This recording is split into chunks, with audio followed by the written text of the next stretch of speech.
You should not have gotten on that shuttle. I know that now the way you know a bone is broken before the pain arrives. A cold, structural certainty that bypasses all your nerve endings and settles instead somewhere behind the sternum, quiet and absolute. I have told myself the story 100 times since that night, searching for the moment I could have turned back, the exact second when some other version of me made the better choice, stepped off the curb and walked home in the November cold, teeth chattering and fingers numb and perfectly, gloriously alive. But I always arrive at the same answer. By the time I understood what that shuttle was, it was already too late. The doors had closed. The engine had started. And we were moving somewhere that did not exist on any campus map I had ever seen. So let me tell you how it began. Let me tell you what the night looked like before everything went wrong, when the world was still just the world, cold and tired and ordinary. Finals week at Harwick University arrives the way all serious things arrive. Gradually and then all at once. By the first week of December, the campus takes on a particular quality of exhaustion that I have always found both miserable and secretly comforting. Miserable because everyone is visibly suffering, comforting because the suffering is shared. You can see it in the dining hall at midnight, in the fluorescent underglow of faces bent over laptops, in the dried rings of coffee on every available surface, in the hollow look behind people's eyes that says I am still here but only barely. There is a democracy to finals week that the rest of the semester can never quite replicate. Everybody hurts. Everybody is in it together. I was a junior that year, 20 years old, studying English literature with a concentration in American Gothic, which I mention not because it is relevant to anything that happened later, or maybe it is relevant to everything I honestly cannot say anymore, and I was in the particular hell of having 3 finals clustered in the same 48-hour window. A take-home essay on Faulkner due by midnight Thursday. A sit-down exam on 19th century poetry Friday morning at 8. A group presentation for my media theory seminar Friday afternoon that 3 of the 4 group members had essentially abandoned, leaving the 4th member, meaning me, to build the entire slide deck from scratch. My name is Maya Chin. I grew up in Sacramento. I have a younger brother named Daniel who texts me memes at inappropriate hours. My mother calls every Sunday. I have a cat named Ptolemy who lives with my roommate back in the dorm, and I am telling you all of this because it matters, because I need you to understand that I was a real person. A person with a life and a context and a cat before I stepped onto that shuttle. I need you to understand that I was not the kind of person things happened to. I was careful and practical and academically anxious, and I double-checked the bus schedule before I left the library every single night, without exception. Almost without exception. The night it happened was a Wednesday, December 8th. The temperature had dropped into the upper 20s and there was that particular stillness that descends on a campus when the cold becomes genuinely serious. The kind of cold that does not invite you to linger, that empties sidewalks and plazas and leaves the whole architecture of the place exposed and skeletal, lamp posts throwing cones of yellow light onto empty concrete, the bare trees making their dark and indifferent geometries against a sky the color of a bruise. I had been in the Aldrich Library since 4 in the afternoon. 7 hours. I had eaten a granola bar and 2 bags of vending machine pretzels and had consumed enough black coffee that my hands had a faint vibration to them, a low-frequency trembling that I noticed mostly when I tried to type. The Faulkner essay was done, or done enough. That particular kind of done where you stop being able to read your own sentences as language and start reading them as shapes, as arrangements of letters with no recoverable meaning. I had submitted it at 11:47 and sat for a moment with my hands in my lap and felt the specific blankness of a task completed past the point of caring. The poetry notes for Friday were spread across the table in front of me in a system that had seemed logical at 3 in the afternoon and now, nearly midnight, looked like the working diagram of a breakdown. I had been moving through them with a yellow highlighter, the kind of studying that is less about retention and more about the performance of effort, the ritual action that keeps the panic at a manageable distance. I could hear the library around me. The HVAC system in Aldrich has a specific register. A low and slightly irregular cycling of air that changes pitch depending on where you are in the building. From my usual spot on the 3rd floor, in the northwest corral by the periodicals window, it produces something almost like a chord, a sustained hum in 2 frequencies that after several hours begins to feel less like background noise and more like a kind of presence, as though the building itself is breathing. I packed up at 11:53. I know the time precisely because I checked it 3 times. Once when I started packing, once when I put on my coat, once when I shouldered my bag and headed for the stairs. I had the shuttle schedule pulled up on my phone. The last campus shuttle on the Wednesday night route, the Route 4 that looped from the main library stop past the Science Quad and the graduate housing and back to the residential colleges, ran at midnight. If I missed it, the walk back to Whitmore Hall was 22 minutes in conditions that were currently 26 degrees Fahrenheit with a wind that made it feel significantly worse. I did not run exactly. I walked very quickly. Down 3 flights of stairs and through the library's main atrium, past the circulation desk where the night staff were doing their end-of-shift inventory, out through the heavy glass doors into the cold, which received me like a wall. The shuttle stop for Route 4 was 60 yards from the library entrance, a covered bench with a campus map and a small digital sign that displayed the next shuttle arrival. I reached it at 11:58 and stopped and looked at the sign and felt a small, manageable pulse of relief because the sign said, Route 4, arriving in 4 minutes. I sat down on the bench. I pulled my coat tighter. I checked my phone. The Faulkner submission confirmation was there, received and time-stamped. I put my phone back in my pocket and breathed out a plume of vapor into the dark and let myself, for approximately 90 seconds, feel okay. Then my phone buzzed. A text from my group member Priya. Hey, so sorry to do this, but can you add the Baudrillard slides before Friday? I'll owe you forever. I stared at this message. I typed and deleted 3 responses. I typed a 4th one that was not polite and deleted that too. I was composing a 5th, more diplomatic response when I became aware that the shuttle sign had changed. It now read Route 4, departed. I looked up from my phone. The stop was empty. I was alone. Somewhere in the middle distance, barely visible, I could just make out the red taillights of the Route 4 shuttle as it pulled away around the curve of the main drive, growing smaller, then smaller still, then gone. I had missed it by, at most, 60 seconds. For a long moment I just stood there at the edge of the shelter, staring at the place where the taillights had disappeared, feeling the wind coming off the quad and move through me in that specific way that very cold wind does, finding every gap in your clothing, every place where warmth could be stolen. My first thought was practical. I would walk. 22 minutes. I had done it before. It would be unpleasant but survivable, and by the time I got back to Whitmore I could change into my warmest pajamas and get into bed and not think about Baudrillard or Priya or the presentation or any of it until morning. I pulled out my phone to open Google Maps and started walking. The wind picked up hard from the northeast, and the cold became immediate and aggressive, and I revised my opinion about the walk from unpleasant to genuinely terrible. I had gone maybe 100 yards when I heard it behind me. An engine. The low, specific diesel rumble of a large vehicle. I turned around. There was a shuttle pulling up to the stop I had just left. My first response was confusion. The digital sign had said Route 4 departed, the shuttle had clearly driven away, I had watched its taillights, followed almost immediately by the practical calculation. It did not matter, there was a shuttle, I was cold, I should get on it. I jogged back toward the stop, my bag bouncing against my hip, and reached the curb just as the shuttle's doors folded open with that pneumatic hiss that campus shuttles make, a sound I had heard dozens of times, a thoroughly ordinary sound that on this particular night made something very small and very quiet happen at the base of my spine. Not a sound. A sensation.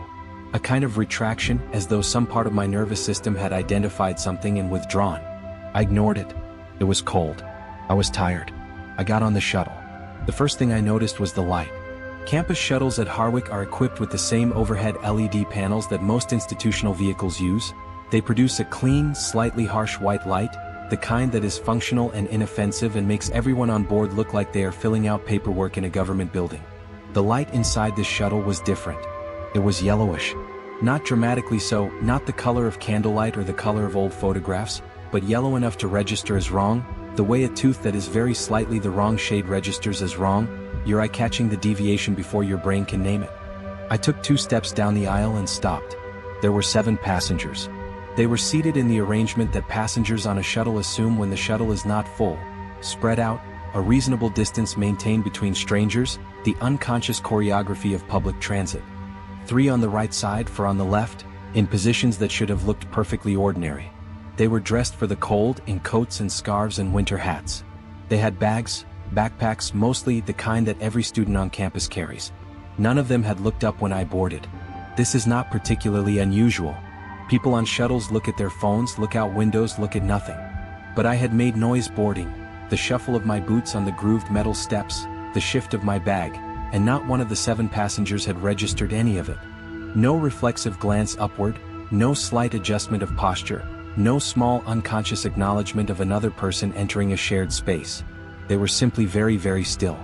I moved to a seat in the middle of the bus, on the right side, 2 rows behind a young man in a dark green parka whose bag was in the seat beside him.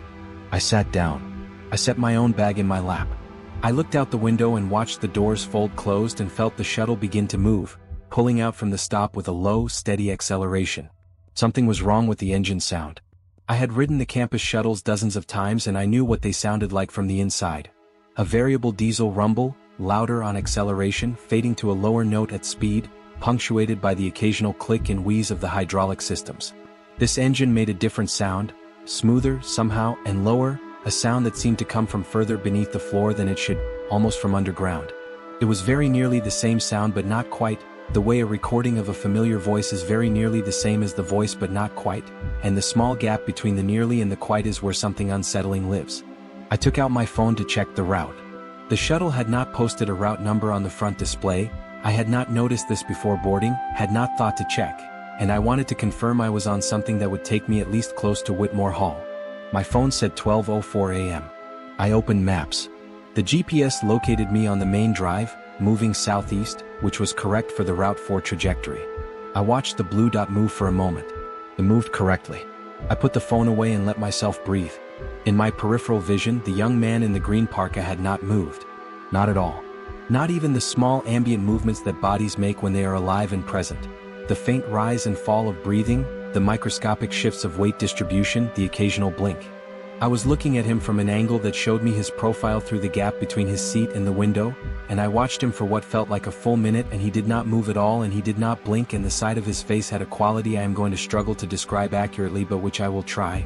It had a quality of stillness that was not restful but terminal, the stillness of something that had stopped rather than something that was pausing.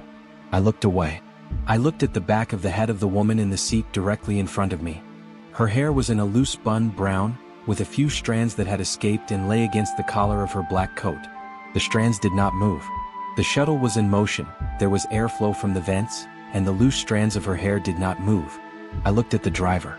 The driver's seat was separated from the passenger area by the standard partial partition. A low barrier and a change in elevation, the driver slightly elevated on their platform. From my seat in the middle of the bus I could see the driver's back and the right side of their head.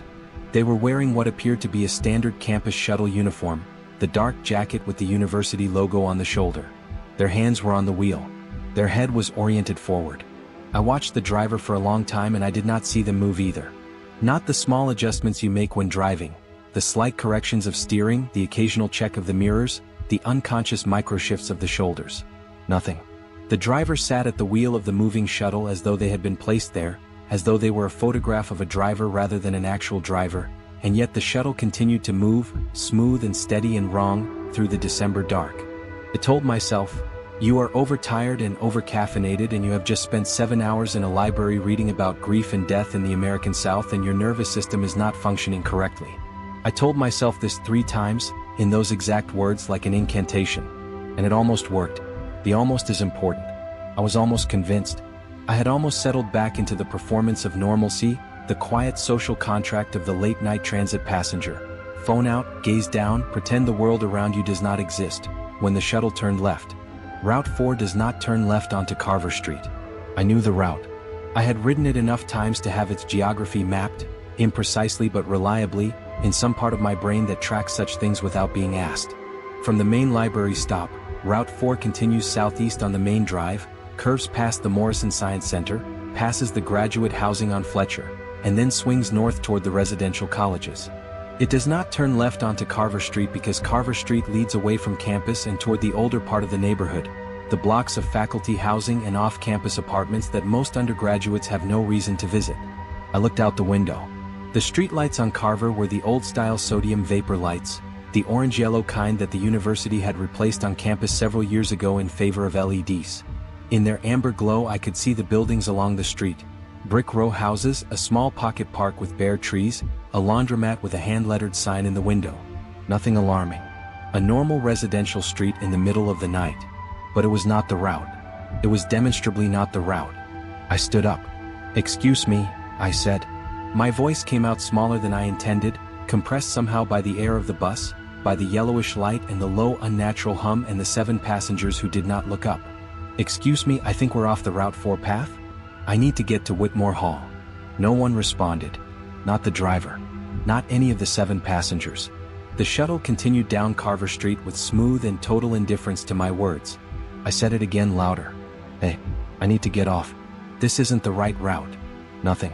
I looked at my phone. The Maps app was still open. The blue dot, my location, was on Carver Street, which was correct, but as I watched it, the map around the dot began to behave strangely. The street names flickered. The icons for businesses and landmarks went gray, then disappeared, one by one, until the map showed only the roads themselves, gray lines on a lighter gray background, without labels, without landmarks, without the ordinary descriptive apparatus of the mapped world. The blue dot continued to move along an unnamed gray line. I tried to zoom out to get more context. The map scaled and scaled, and I kept expecting to see the familiar shape of the campus, the surrounding city, something I could orient myself by, but the gray lines extended in all directions without resolving into anything recognizable, and then the app closed. Just closed, without input from me, the way an app closes when the operating system decides the process needs to end. I reopened it. The app loaded, displayed a spinning location icon for several seconds, and then the screen went dark. Not the whole phone. Just the map screen. The phone was still on, I could see the time, still 12:04, but when I tried to open Maps again or any app at all, nothing responded. 12:04. I looked at the time for a long moment. Then I looked at it again. The numbers did not change. I pressed the home button. I pressed the power button and the home button. I force restarted the phone, and when it came back up, the time still said 12:04, and I could not tell you with certainty whether the clock was frozen or whether no time was actually passing, because both possibilities felt equally plausible and equally terrible. I sat back down. I gripped my bag in my lap. I looked out the window at Carver Street and tried to identify landmarks. The laundromat slid past. A corner market, dark, closed. A row of townhouses with identical front stoops. Then the streetlights began to change. Not dramatically, the fixtures were the same, the orange sodium glow was the same, but the light they cast seemed to reach less far, seemed to be losing its argument with the dark by degrees, and the street beyond the shuttle windows was growing harder to read, the details of buildings becoming less distinct, the shapes of things retreating from clarity. I looked at the buildings more carefully. The row houses were wrong. I had registered them as ordinary without examining them, had allowed the category row houses to function as a sufficient description without looking at the actual objects to which the description was being applied. But now I looked. The mortar between the bricks was dark and disintegrating. Several of the front windows were empty, not dark, not curtained, but empty, the glass gone, the openings showing only an interior darkness that seemed to have a depth incompatible with the shallow floor plans of the buildings. The stoops were cracked and heaved. The pocket park had no lights at all and was so dark it appeared less like a park and more like an absence, a square of nothing set into the block. These were not the buildings I had seen 30 seconds ago. Or they were the same buildings, but something had happened to them.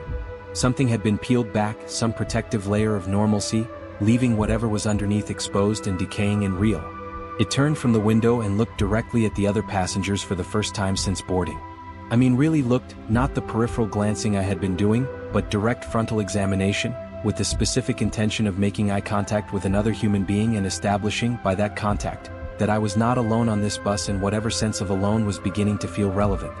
The woman directly in front of me had turned slightly toward the window, giving me a partial view of her face. She was young, college age, with high cheekbones and a small mouth and closed eyes. I thought at first that she was asleep, the way people sometimes sleep on shuttles, chin slightly dropped, body relaxed. But her posture was too upright for sleep. Her back was straight and her hands were in her lap, and she was oriented toward the window with the focused attentiveness of someone watching something, except that her eyes were closed and had been, possibly, since I boarded. I turned to look across the aisle. There was a man there older than the rest, mid-30s maybe, in a heavy canvas coat with a hood pushed back. His face was turned forward. His eyes were open. I felt a flood of relief at the open eyes, and I was about to speak to him, to say something, when I noticed that his eyes were open in a way that eyes are not usually open on a living face. There was no blinking. Yes, I had registered the absence of blinking before, but this was something different. His eyes were open with a rigidity, a fixedness, as though the muscles that control the eyelids had stopped functioning, had locked in the open position, leaving his eyes exposed to the air of the bus in a way that should have been involuntarily painful and was not, apparently, because he showed no sign of pain, no sign of anything, no sign of being present in any way at all behind those open, fixed, staring eyes. I looked away. I looked at the back of the driver's head. The driver had not moved.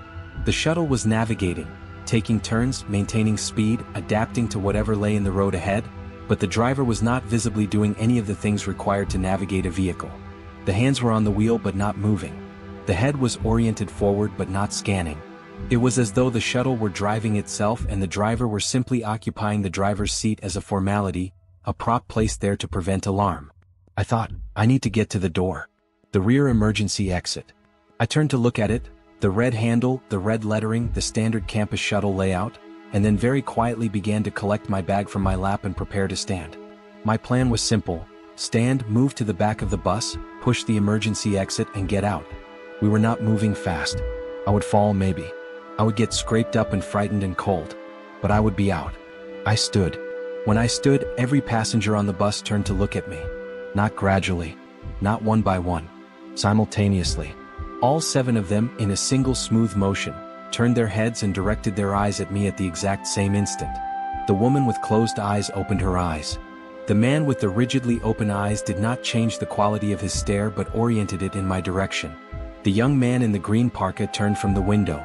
The other 4, whose faces I had not yet examined, turned from whatever they had been looking at and looked at me instead. Nobody spoke. Nobody's expression changed. They just looked at me with the kind of attention that is not curiosity or concern or human interest but something that resembles all of those things the way a replica resembles the original, from a distance in poor light for the first moment. And then you see what's missing. The flicker behind the eyes. The small continuous tremor of being alive. They were looking at me and there was nothing behind the looking, nothing that the looking was attached to, and I understood in the clearest and most animal way possible that I was the only living thing on that shuttle. I stood in the aisle of the bus and I did not breathe and all 7 of them looked at me with their empty eyes and then, one by one, they turned back to what they had been doing, their heads rotating with that same smooth simultaneity, not the natural staggering of individual decisions but the choreography of a single system, and faced forward again. I looked at the rear emergency exit. The shuttle was accelerating. We had left Carver Street. I do not know when. I had not been watching the windows closely enough, but when I looked out now there was no street. There were no street lights, no row houses, no parked cars, no ordinary markers of an inhabited place. The shuttle was moving through what appeared to be a road between trees, narrow, unlit, the headlights reaching ahead into a dark that absorbed them after a short distance. The trees on either side were large and close and leafless, their bare branches interlocking overhead, and the light they blocked was not the amber light of the sodium street lamps but a different light, a gray, undifferentiated luminescence that seemed to come from everywhere and nowhere, as though the sky itself were a source of dim illumination with no point of origin. I recognized nothing. I could not recognize nothing. I was 3 miles from a university I had lived on for 2.5 years and I was passing through a forest road I had never seen and could not locate in any mental map I possessed. The trees were changing as we moved deeper into them. I use the word deeper not directionally but in the sense of going further into something, into a quality of place that was intensifying. The trunks were larger. The branches more numerous and more tangled. The dark between the trees was not the simple dark of a place without lights but a denser dark, a dark with dimension, as though the space between the trees was not empty but occupied, as though the dark itself was a substance you could press your hand into and feel resistance. I was still standing in the aisle. My legs had not responded to the instruction to move to the emergency exit. I was standing and gripping the overhead bar with both hands, my bag hanging from my right shoulder, and I was watching the forest slide past and feeling the deep animal certainty that whatever was outside was worse than whatever was inside, that getting off the shuttle, stepping off into that dark between those trees, that was not an option. That was not something that would help me. Then I saw the building. It appeared at the edge of the headlight's reach, a structure large, set back from the road, partially obscured by the trees but visible enough to make out its shape. A building I recognized. The shape of the roof, the placement of the tower on the west wing, the particular width of the main facade, it was Aldrich Library. But this version of Aldrich Library had been stripped of time. The stone of the facade was blackened and crumbling at the corners. The windows were empty and dark, the frames rotted away, the glass long gone. The main entrance, where I had stood not 40 minutes ago feeling the cold air on my face and pulling my coat closed, was sealed with boards that had warped and split with age, nailed across the opening in a pattern that suggested they had been put there not to keep people out but to keep something in. We passed it. A moment later, the Morrison Science Center appeared on the left side of the road, and it too was wrong in the same way, structurally intact but emptied of everything that made it a living building, the glass gone from the greenhouse annex, the signage faded past legibility, the parking lot cracked and heaved and growing up through the concrete in thick dark weeds. Then the graduate housing on Fletcher, its lights dark, its courtyard still, its facade streaked with the long water stain marks of years of unmaintained exposure. Then the Performing Arts Building, its marquee-less, its lobby visible through the missing glass of the entrance doors as an empty space full of old dark. I was looking at my campus. I was looking at my campus as it would appear after a very long time with no one in it. After everyone had gone or been removed or had simply stopped being there. After the maintenance crews and the groundskeeping staff and the faculty and the administrators and the 23,000 students had all, by whatever mechanism, ceased to be present. After the institution had been given back to the entropy that all institutions are perpetually deferring, and the entropy had accepted the gift. My phone in my pocket buzzed. I took it out with a hand that was shaking. The screen showed a text notification. The sender was listed only as a number I did not recognize, and the message said, "Still on the shuttle?" I stared at this for a long time.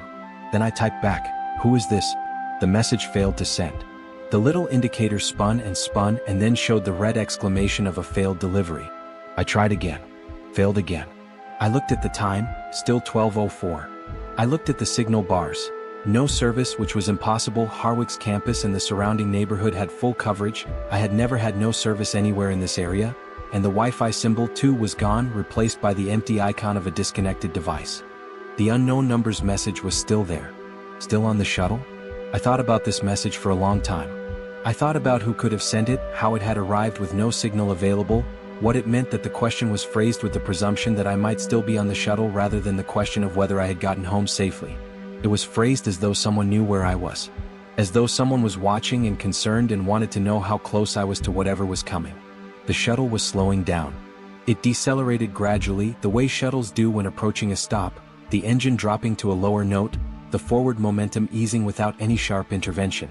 I looked out through the windshield past the driver's motionless back and saw that we were approaching a structure. Not a shuttle stop but an actual building, though calling it a building may be overly generous for what it was. It was a low, long construction, one story, made of concrete block that had gone dark with moisture and age, with a flat roof and no visible windows and a single wide door on the near end that was standing open. The open door was very dark inside. A lamp on a pole nearby produced a small circle of yellow light that was not sufficient to illuminate anything about the building's interior and was perhaps more troubling for its effort. The lamp seemed to exist specifically to make visible the door, to make visible the fact that the door was open, and what was beyond it was not visible at all. I had never seen this building. I had never seen this place. I was somewhere that was near my campus the way a reflection is near the thing it reflects. Near it, oriented toward it, shaped by it, but separated from it by something that may be as thin as a surface and may be infinite. I did not know where I was. I did not know how to get back to where I had been. The shuttle stopped. The doors opened. The pneumatic hiss of them. The fold of the two panels outward into the cold air. And then, nothing. No one moved. The driver did not stand. The passengers did not stand.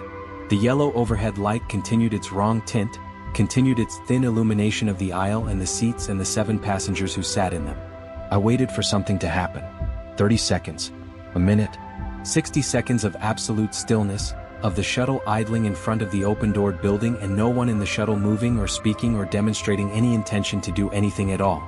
I looked at the open door of the building. The dark beyond it was complete. If there was a far wall, it was past the reach of any light I could see. The open door was simply an entrance into nothing, into a dark that could be 10 feet deep or infinite, and the choice between those two possibilities did not feel reassuring in either direction. Then one of the passengers stood up. The woman who had opened her eyes to look at me when I stood. She was in the second seat from the front, on the left side, and she rose from her seat with a smoothness that was deeply wrong. Not the awkward levering up of a person who has been sitting for a while, not the small grunt or the hand braced on the armrest, but a smooth vertical motion as though she were being raised rather than rising, as though the standing were being done to her rather than by her. She stood in the aisle. She was wearing a dark coat and a gray scarf and her face was tilted slightly down and her eyes were open but not focused on anything in the shuttle.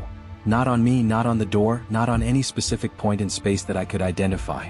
She turned toward the front of the bus and walked to the door and stepped off. I watched through the window as she crossed the small apron of cracked pavement between the bus and the building and walked through the open door and was absorbed by the dark inside it. She did not hesitate at the threshold. She did not slow down. She walked into the dark the way you walk into a familiar room when the light is off, with the confidence of someone who knows the space, who does not need to see it to move through it. Then the man in the canvas coat stood up. The same motion, the same impossible smoothness, the same tilt of the head. He stood in the aisle, turned, walked to the door, crossed the pavement, went through the open door into the dark. Then two others simultaneously. Rising together, turning together, walking together, their footsteps on the pavement almost but not quite synchronized. Then another. Then another. The young man in the green parka was last. He stood and turned and I could see his face for the first time. A young man my age, maybe younger, with a broad forehead and dark brows and a jaw that had a slight asymmetry that made his face feel real in a way the others had not quite felt real. He stood in the aisle and for one moment, one single moment, his head turned toward me and his eyes moved to mine and something passed across his face that was not the blankness of the others. Something that might have been, in a different context, an expression. Something that might have been, if I had to name it, recognition. He looked at me. I looked at him. And then his face smoothed back into blankness and he turned and walked to the door and stepped off the shuttle and crossed the pavement and went into the dark of the building and was gone. I was alone on the bus. The doors remained open. In the movies, this is the part where the protagonist moves. Where the music swells into urgency and the character makes the obvious decision and acts on it with the speed and decisiveness that we understand to be necessary and correct. But I want to be precise about what being alone on that shuttle, with those doors open, in front of that building actually felt like, because it did not feel like a movie. It felt like being at the bottom of something.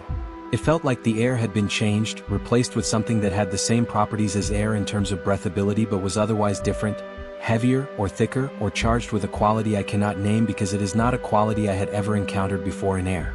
I sat in my seat and I breathed the heavy air and I looked at the open doors and beyond them at the building and beyond the building at the trees that ringed it on all sides and I tried to calculate. The calculation felt very slow, like math being done underwater. If I got off the shuttle, where would I go?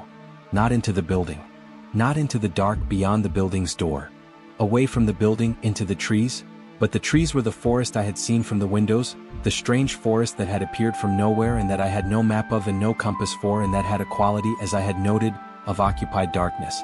Against those options, the shuttle seemed, despite everything it was and had done, to represent something. Enclosure, shelter, a vehicle that had so far continued to move and might, conceivably, move again. The driver had not moved from the driver's seat. The driver was still there, hands on the wheel, head forward, performing the posture of waiting. I stood up. I moved forward up the aisle, one step at a time, toward the driver. I was aware of the open doors to my right. I was aware of the dark of the building beyond them. I kept moving forward until I was at the front of the bus, standing in the space behind the low partition, close enough to the driver to reach out and touch the back of their jacket. "Take me back," I said. My voice was very quiet. It sounded wrong in the bus, too small, too swallowed by the air. "Please. I need to go back to the library stop. On the main drive. Harwick University. Please take me back." The driver did not respond. I reached out and touched the back of their jacket. The jacket was cold. Not cold the way a jacket is cold when you've come in from outside, that is a surface cold, a recent cold, a cold that has a story attached to it. This was a cold that went all the way through. This was the cold of something that had not been warm for a very long time. I should have pulled my hand back. I should have stepped away. Instead, because some part of my brain was still running on the logic of ordinary social interaction, the logic that says if someone does not respond to your words you may need to escalate to a touch, I moved my hand from the jacket to the driver's shoulder and I turned it. The driver turned toward me. In the 23 years of my life I have seen a great many human faces. I have seen faces in grief and in joy and in anger and in embarrassment and in love and in the various degrees of tiredness and illness that the human face is capable of expressing. I have seen faces in photographs of war, faces in paintings in museums, faces in the flash frames of nightmares.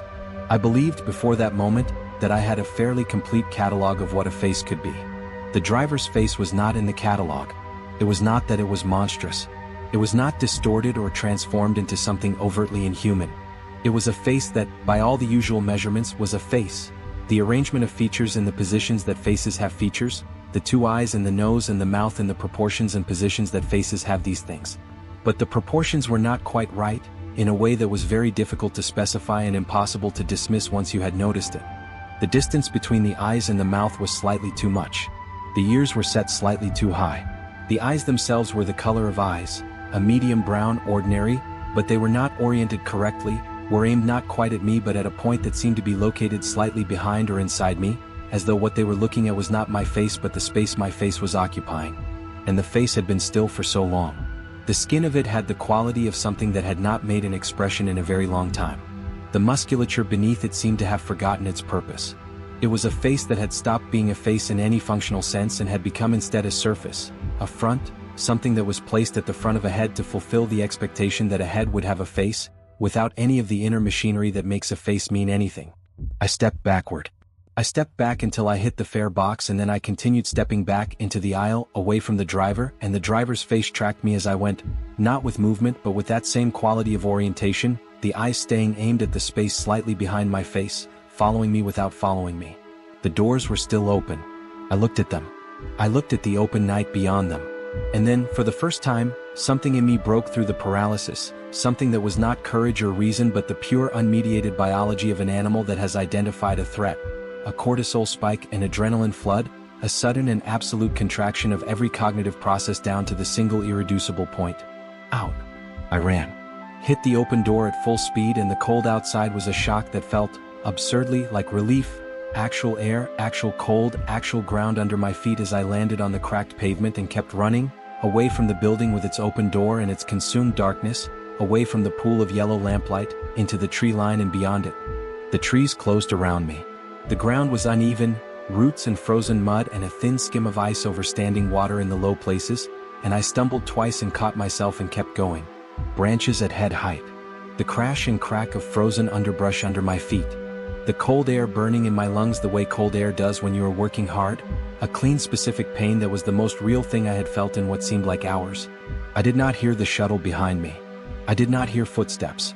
I did not hear anything except my own ragged breathing and the percussion of my boots on the frozen ground and the creak and click of the bare branches above me in the wind.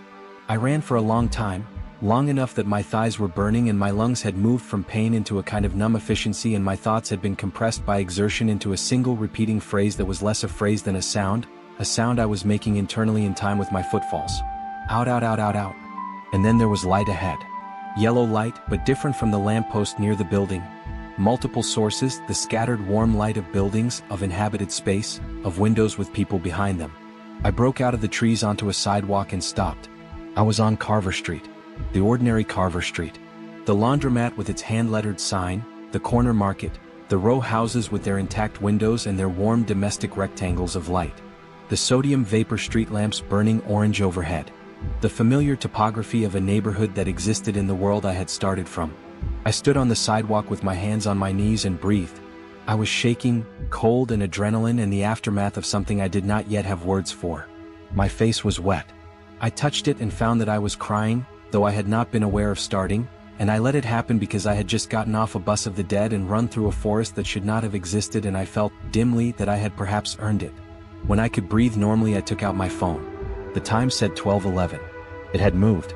7 minutes from 12:04. 7 minutes for everything that had happened, which was not possible, which suggested that time had done something on that shuttle that time is not supposed to do, that the 7 minutes it had taken to ride from the library stop to wherever I had been were not the same 7 minutes that had elapsed in the world I now appeared to be standing in.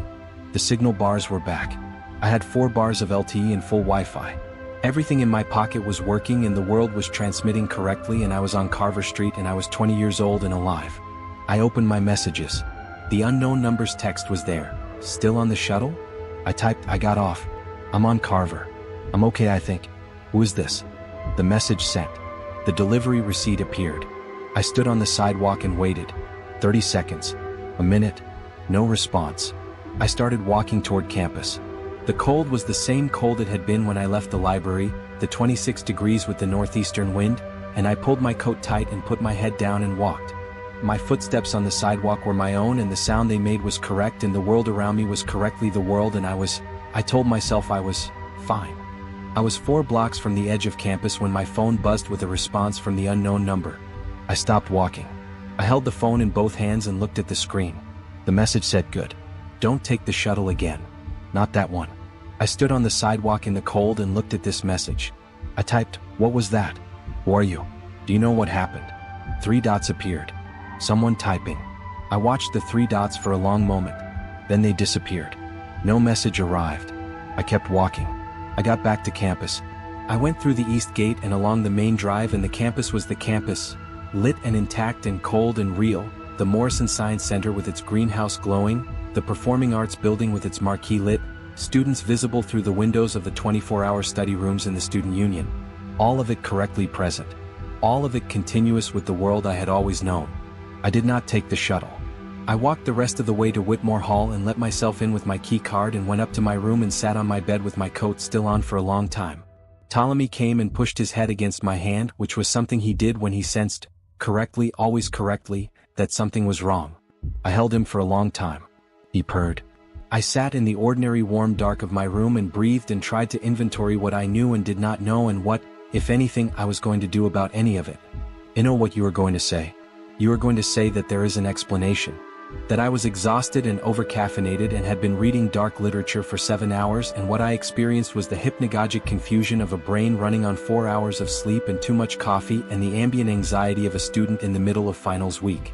You are going to say that I fell asleep on the shuttle and dreamed the whole thing, or that I misread ordinary events through a lens of escalating panic, or that the strange buildings were simply buildings I had not paid attention to before, that the passengers who did not blink were simply passengers who happened to be very still, that the driver was simply taciturn and the route was simply different from what I expected and everything I experienced as supernatural was in fact the ordinary world filtered through an overtaxed nervous system.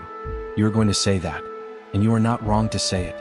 These are the rational explanations, and rationality is a gift, and I am not asking you to abandon it.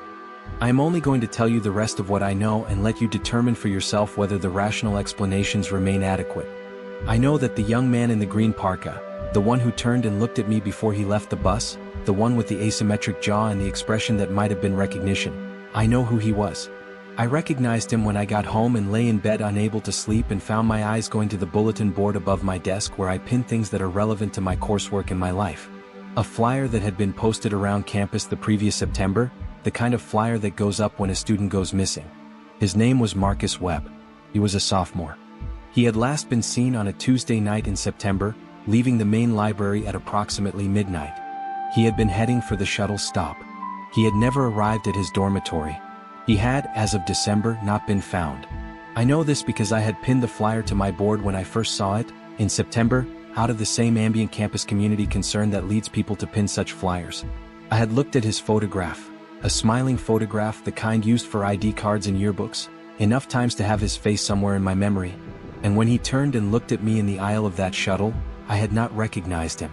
I did not recognize him until I saw the flyer again, and then I could not stop recognizing him, could not unknow the fact that the young man in the green parka, the one who had looked at me with that single moment of apparent recognition, was Marcus Webb, who had gone missing in September while heading for the late-night shuttle. I know that I passed my finals.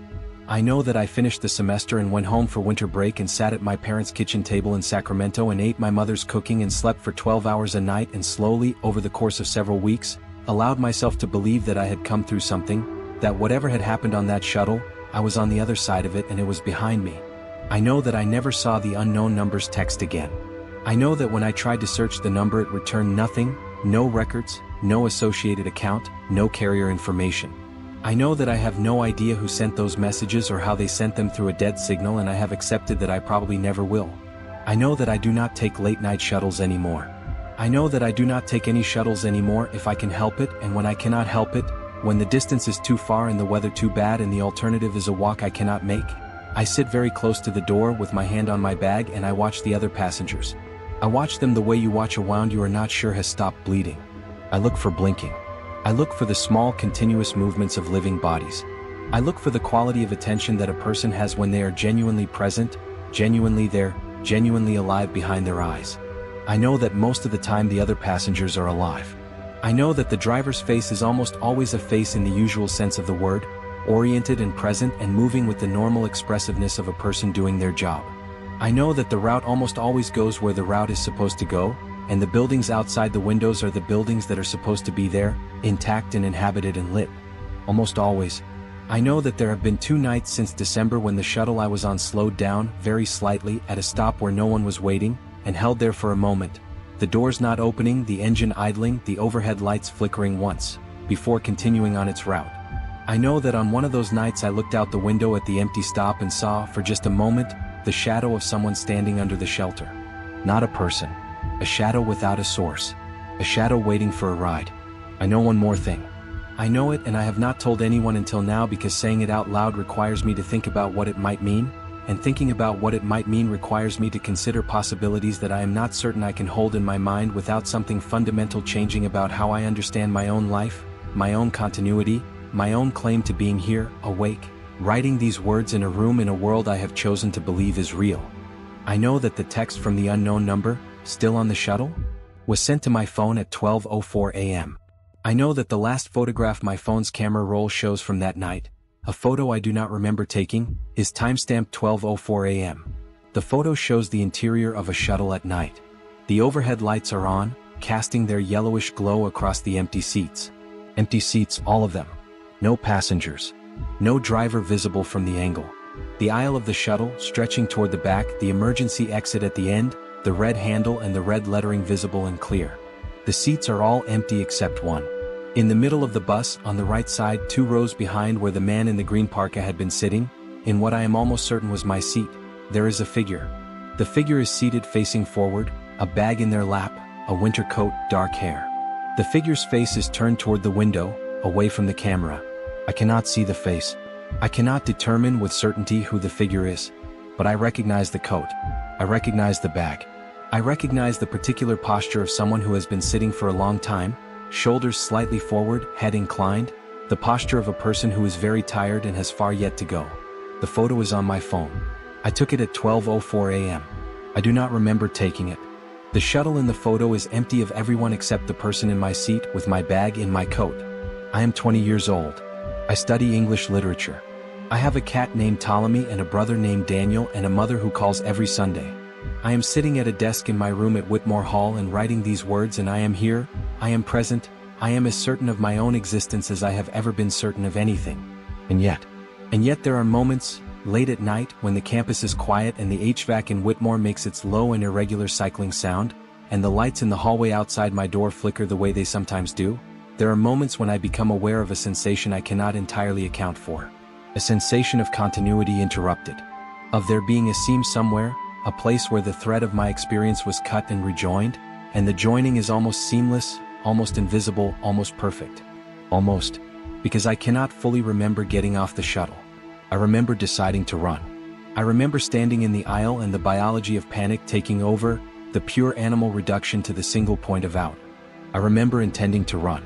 And then I remember Carver Street, the ordinary version, and the laundromat sign and the orange light and my own knees bent in front of me as I breathed and cried.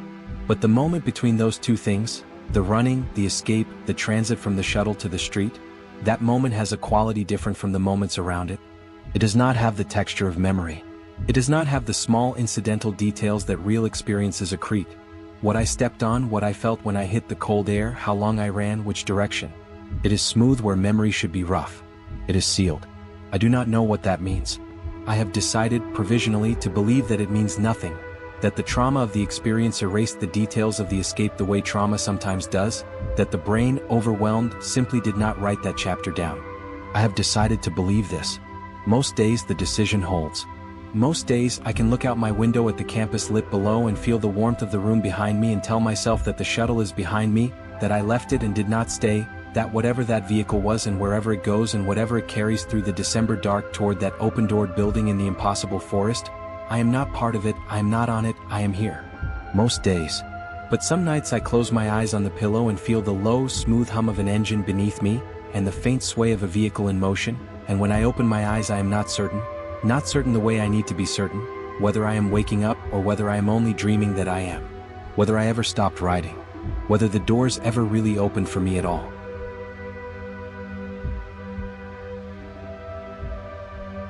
They started following me weeks before I noticed them. That's the part that still makes my skin pull tight when I think about it, not the following itself, but the gap between when it began and when I finally understood what was happening.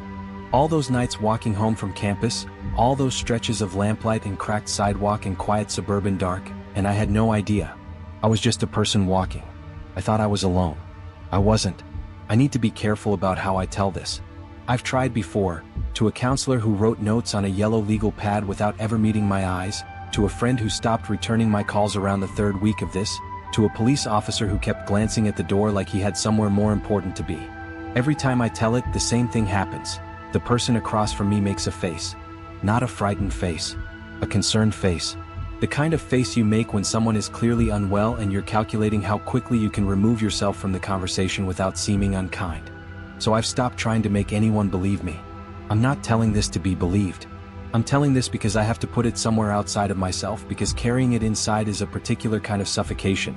The kind where you can still breathe technically, but every breath feels borrowed, feels like it might be the last one that comes easily.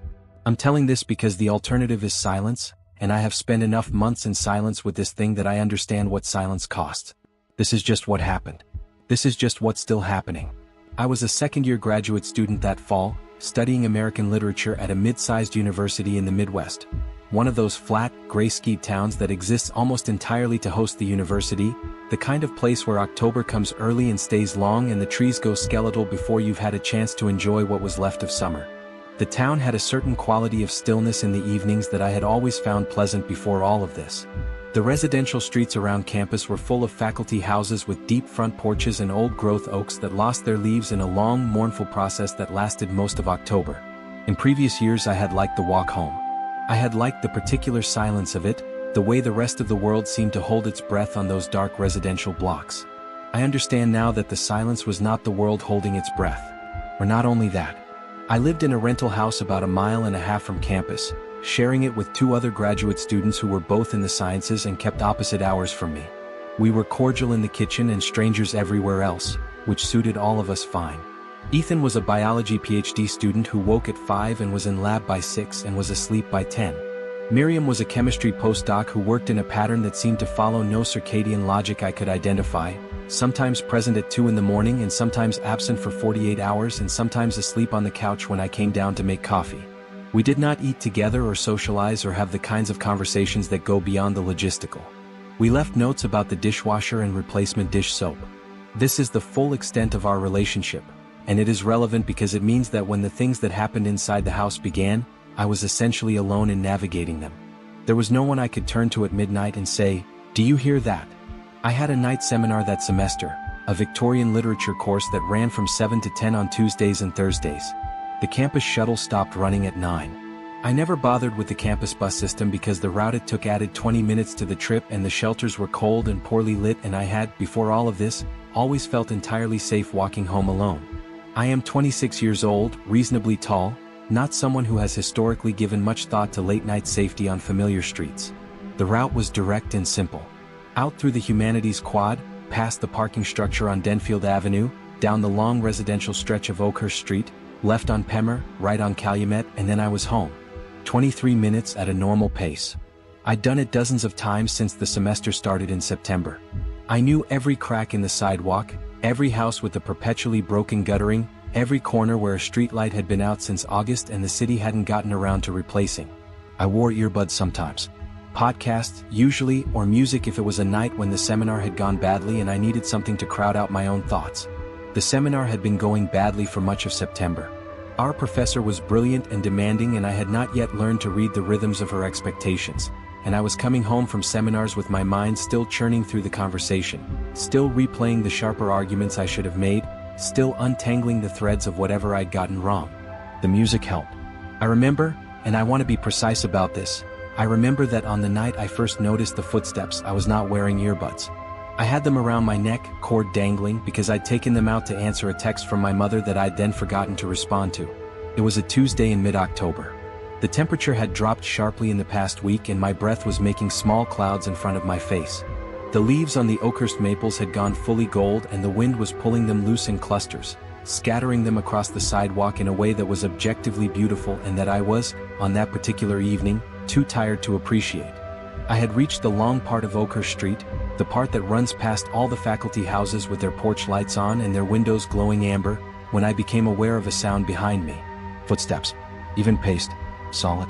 The kind that hit pavement with a certain deliberate weight. A heel-first stride, like someone walking purposefully rather than casually. I didn't think anything of it. People walk home at night. This is a college town. People are everywhere. But then I slowed down. Not intentionally, I just let my pace go slack the way it does when you're tired and not watching yourself, and the footsteps behind me slowed as well. Exactly as I had. Not almost. Not slightly delayed. Exactly. The correspondence was so precise that for a moment it produced a cognitive illusion, that I was hearing my own footsteps reflected back, the sound bouncing off some surface and returning to me with a delay I wasn't consciously registering. This was my first explanation, and I held it for approximately 4 seconds until I tested it. I stopped. Entirely. Mid-step, right foot hovering, and brought it down without going forward.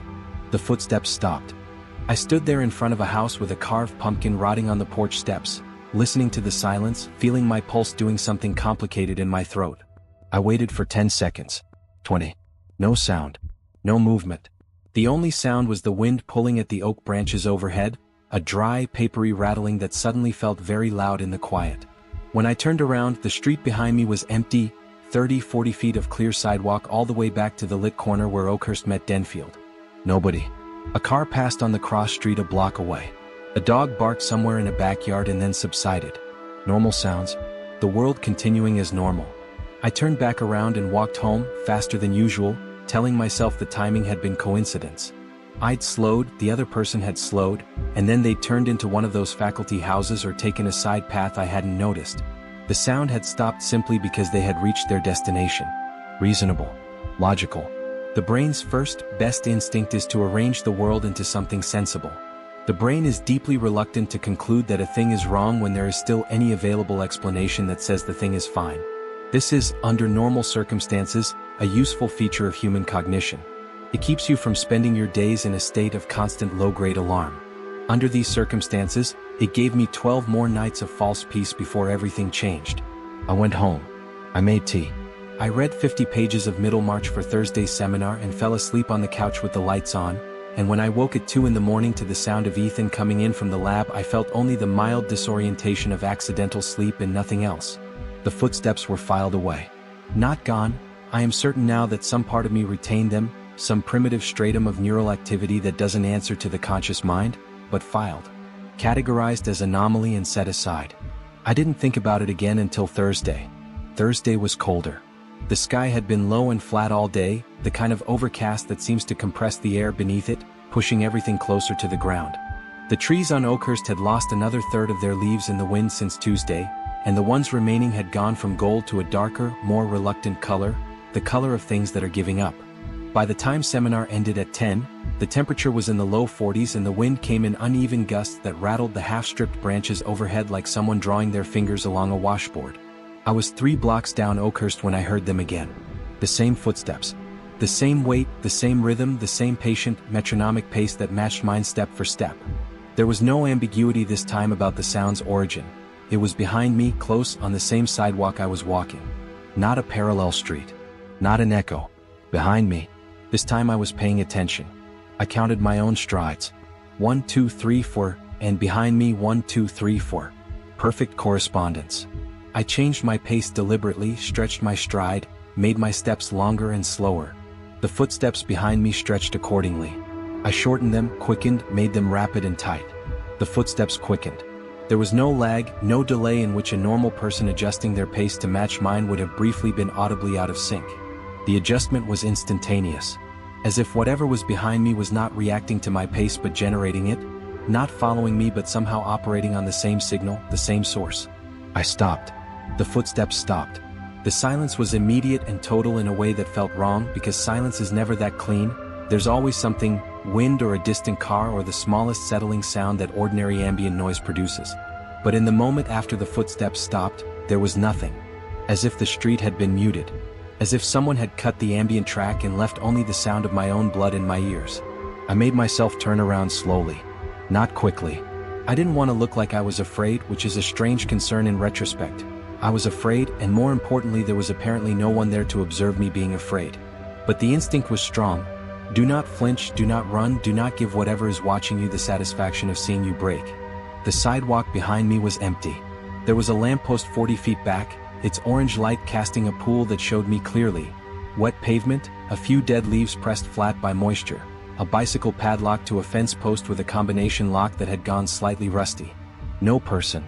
No shadow that didn't belong. Nothing out of place except the feeling, which persisted despite the visual evidence, that something had been there a fraction of a second before I turned. Not a conviction. A feeling. The residue of a presence already gone. I stood there for longer than I should have, long enough for my hands to go properly cold inside my pockets. Then I turned and walked home in a way that I was telling myself was not a hurry.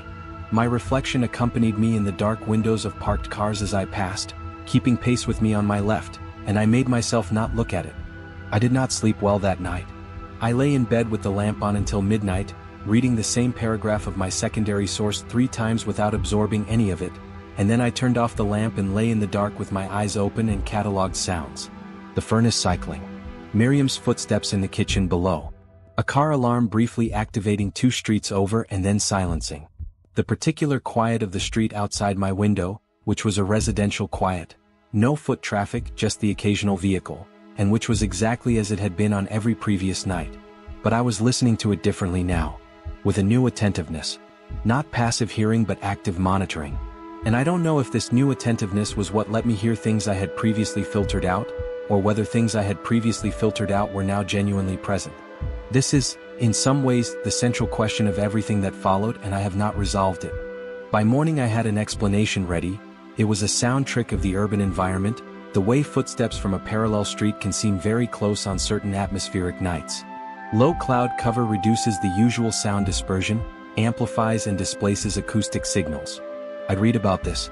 Acoustic anomalies in low ceiling weather conditions. This was why both incidents had happened in the same weeks of cooling fall temperatures. It was science. It was fine. The following Tuesday I wore my earbuds. I heard the footsteps through the music. I want to talk about the texture of that period, the 2 weeks after the footsteps started but before everything else began, because I think people skip over it in these kinds of accounts, and the skipping is a lie of omission that makes the story easier to tell but harder to understand. The horror of those 2 weeks was not dramatic. It was quiet and granular, and it worked the way erosion works, not by breaking anything but by removing the material you didn't know you were standing on. An obviously monstrous thing would have given me clarity. I could have screamed, run, called someone, demanded to be believed. But this was a sound that stopped when I stopped. This was an empty sidewalk when I turned around. There was nothing to point at. Nothing to show anyone. The whole experience had the quality of a thing that exists in the space between observable facts, in the gap that reason hasn't fully covered. What happened, instead, was a gradual reorganization of my interior life. I started noticing the route home in a new way. Not just as a path from one place to another but as a sequence of exposures, a map of vulnerabilities. This block well lit with sodium vapor lamps close together, this one shadowed between 2 dead street lamps that the city hadn't replaced, this stretch where the trees overhang and the pavement stays dark even when the moon is clear. I began cataloging sight lines. By the 3rd week, I knew exactly where I could see clearly behind me and for how far. I knew which driveways were deep enough to conceal a person standing still. I knew which houses had lights in their ground floor windows late enough to suggest someone who might hear me if I shouted. I was not, I told myself, preparing for anything. I was simply observing. I was engaging with my environment in a more present and attentive way, which is arguably something more people should do. But I began walking faster on Tuesdays and Thursdays, and then I began leaving the seminar a few minutes early to get ahead of whoever else might be walking the same direction, and then I began varying my route, taking the long way around the parking structure, adding an extra block at the end, cutting through the side entrance of the neighborhood park along the chain-link fence. None of it helped. The footsteps were there regardless of which variant of the route I took. The only thing my variations accomplished was to make me notice them more quickly, the way you notice a word more easily in a text once you've read it once and gone looking for it. My seminar professor noticed something. She stopped me after class one Thursday toward the end of October and asked if I was getting enough sleep. She had a kind face and a direct manner, and I liked her very much, which is why I didn't tell her anything real. I said I was fine, end of semester pressure, the usual.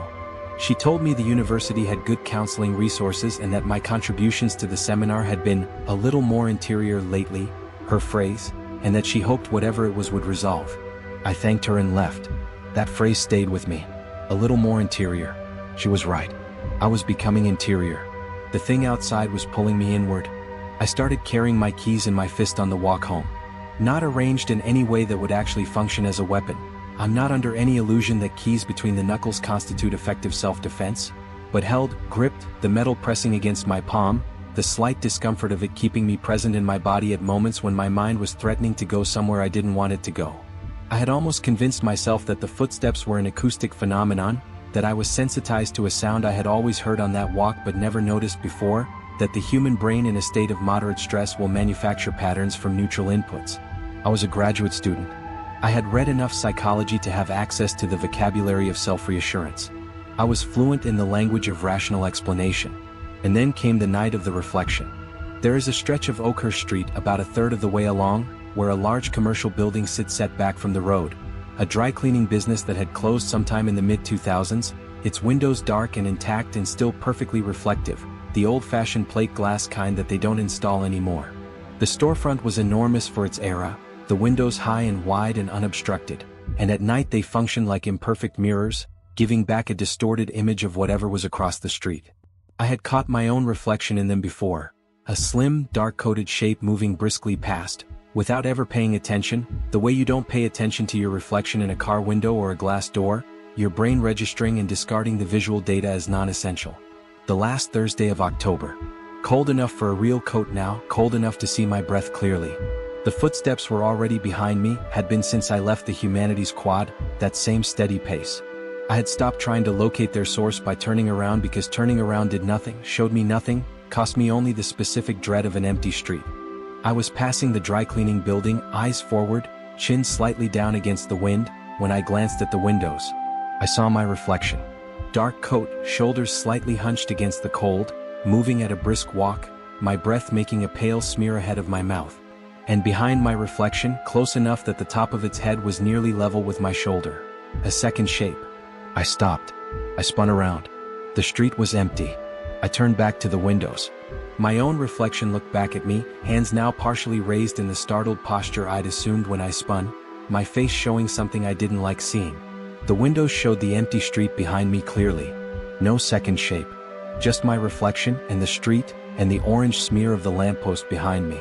I stood there breathing. My breath made small rapid clouds that dispersed before I'd finished exhaling the last one. I made myself remember what I'd seen, reconstructing it the way you try to hold the image of a dream before it dissolves. Dark. Tall, or the suggestion of tall. The head of whatever it was had been level with my shoulder while I was hunched, which implied something considerably above average height if it had been standing straight. And close. That was the detail I couldn't stop returning to and couldn't rationalize away. The proximity of it in the reflection. The closeness. If the reflection was accurate, and why wouldn't it be? It was glass, glass is reliable, glass shows you what is there, then what I'd seen was close enough that I should have been able to hear its breathing. I had not heard breathing. Not yet. I walked the rest of the way home at a pace that I am no longer going to pretend was not a run. Not a sprint, but not a walk. The kind of pace you maintain when you are not ready to fully commit to the acknowledgement that you are fleeing something. I stopped sleeping properly after that. Not entirely. I could still fall asleep eventually after an hour or two of lying in the dark with every light in my room on and a podcast running at low volume so that the silence couldn't arrange itself into sounds, but the sleep I got was thin and interrupted and not the kind that restores you. I began to look hollow in the mornings.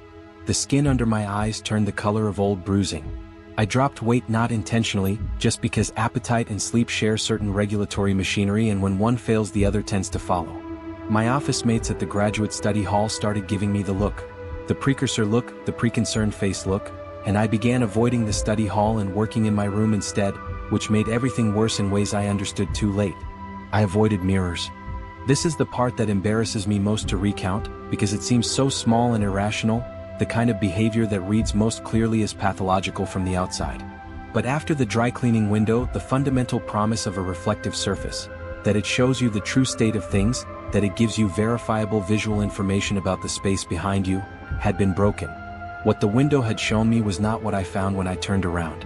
Which meant that mirrors were not giving me safety, they were giving me additional exposure. They were more angles, more surfaces on which the thing might appear in the fraction of a second before I looked directly and it vanished. I shaved by touch. I angled my bathroom mirror so it faced the wall. The mirror on the back of my bedroom door I covered with a jacket that I left hanging there for the next 3 weeks. An old fleece I'd been meaning to donate, which now served a different function. I moved through my house with my eyes at a level that avoided reflective surfaces without requiring me to look at the floor. I started recording audio on my phone during the walks home. This felt, at the time, like a practical and even rational step, the most rational thing I had done since October began. If I had audio evidence of the footsteps, if I could demonstrate that a second set of footsteps was audible on the recording when I stopped and started in sequences that couldn't be produced by any natural acoustic phenomenon, then I could show someone. I could produce a fact that lived outside my own head, a fact that could be examined and verified and that would force the concerned-faced people to engage with something real. I recorded every walk. I reviewed the recordings at home, earbuds in, listening at maximum volume with the gain cranked up and everything else in the room turned off. On the first recording, I could hear my own footsteps clearly and behind them, almost nothing. A faint sound that might have been footsteps at the frequency and timing I expected, but which could also have been ambient noise. On the second recording, the sound was clearer. Not much, but enough that I listened to the segment after I stopped walking 3 times in a row, each time isolating the 2 or 3 seconds of post-cessation silence, and each time I heard my steps, then the silence, and then in the silence a sound of cessation. Not footsteps stopping. A sound of cessation. The sonic signature of something that had been in motion resolving into stillness. It is a subtle difference and I am not certain I can convey it in words, but it is a difference that I heard and that I believed. On the third recording there was something else. Between the footsteps, in the half-second gaps between my own steps, a sound that I can only describe as presence. Not a sound you can point to and name. Not white noise or static or wind. Just the sonic texture of a space that contains something, the way a room sounds different when someone is standing in it compared to when it is empty, a quality of occupancy that has no single acoustic feature and yet is undeniably there when you know how to listen. I sent the third recording to my friend Marcus in Philadelphia. Marcus had studied audio production for 2 years before switching to English literature, and he had the kind of ear that could break a sound file into its components the way a sommelier breaks down a wine. I didn't explain what he was listening for. I just sent the file and said, "Tell me what you hear." He texted back 20 minutes later, "Is this a joke? I can just hear you walking." Then 2 minutes later, "Are you okay?" I didn't reply to either message. He was not wrong that the recording was ambiguous. He was simply hearing it without the context of 3 weeks of accumulation, without the body knowledge of what it felt like to stand on that sidewalk and feel the shape of the silence behind you. Audio evidence requires a listener who already believes, and there is no such listener except yourself.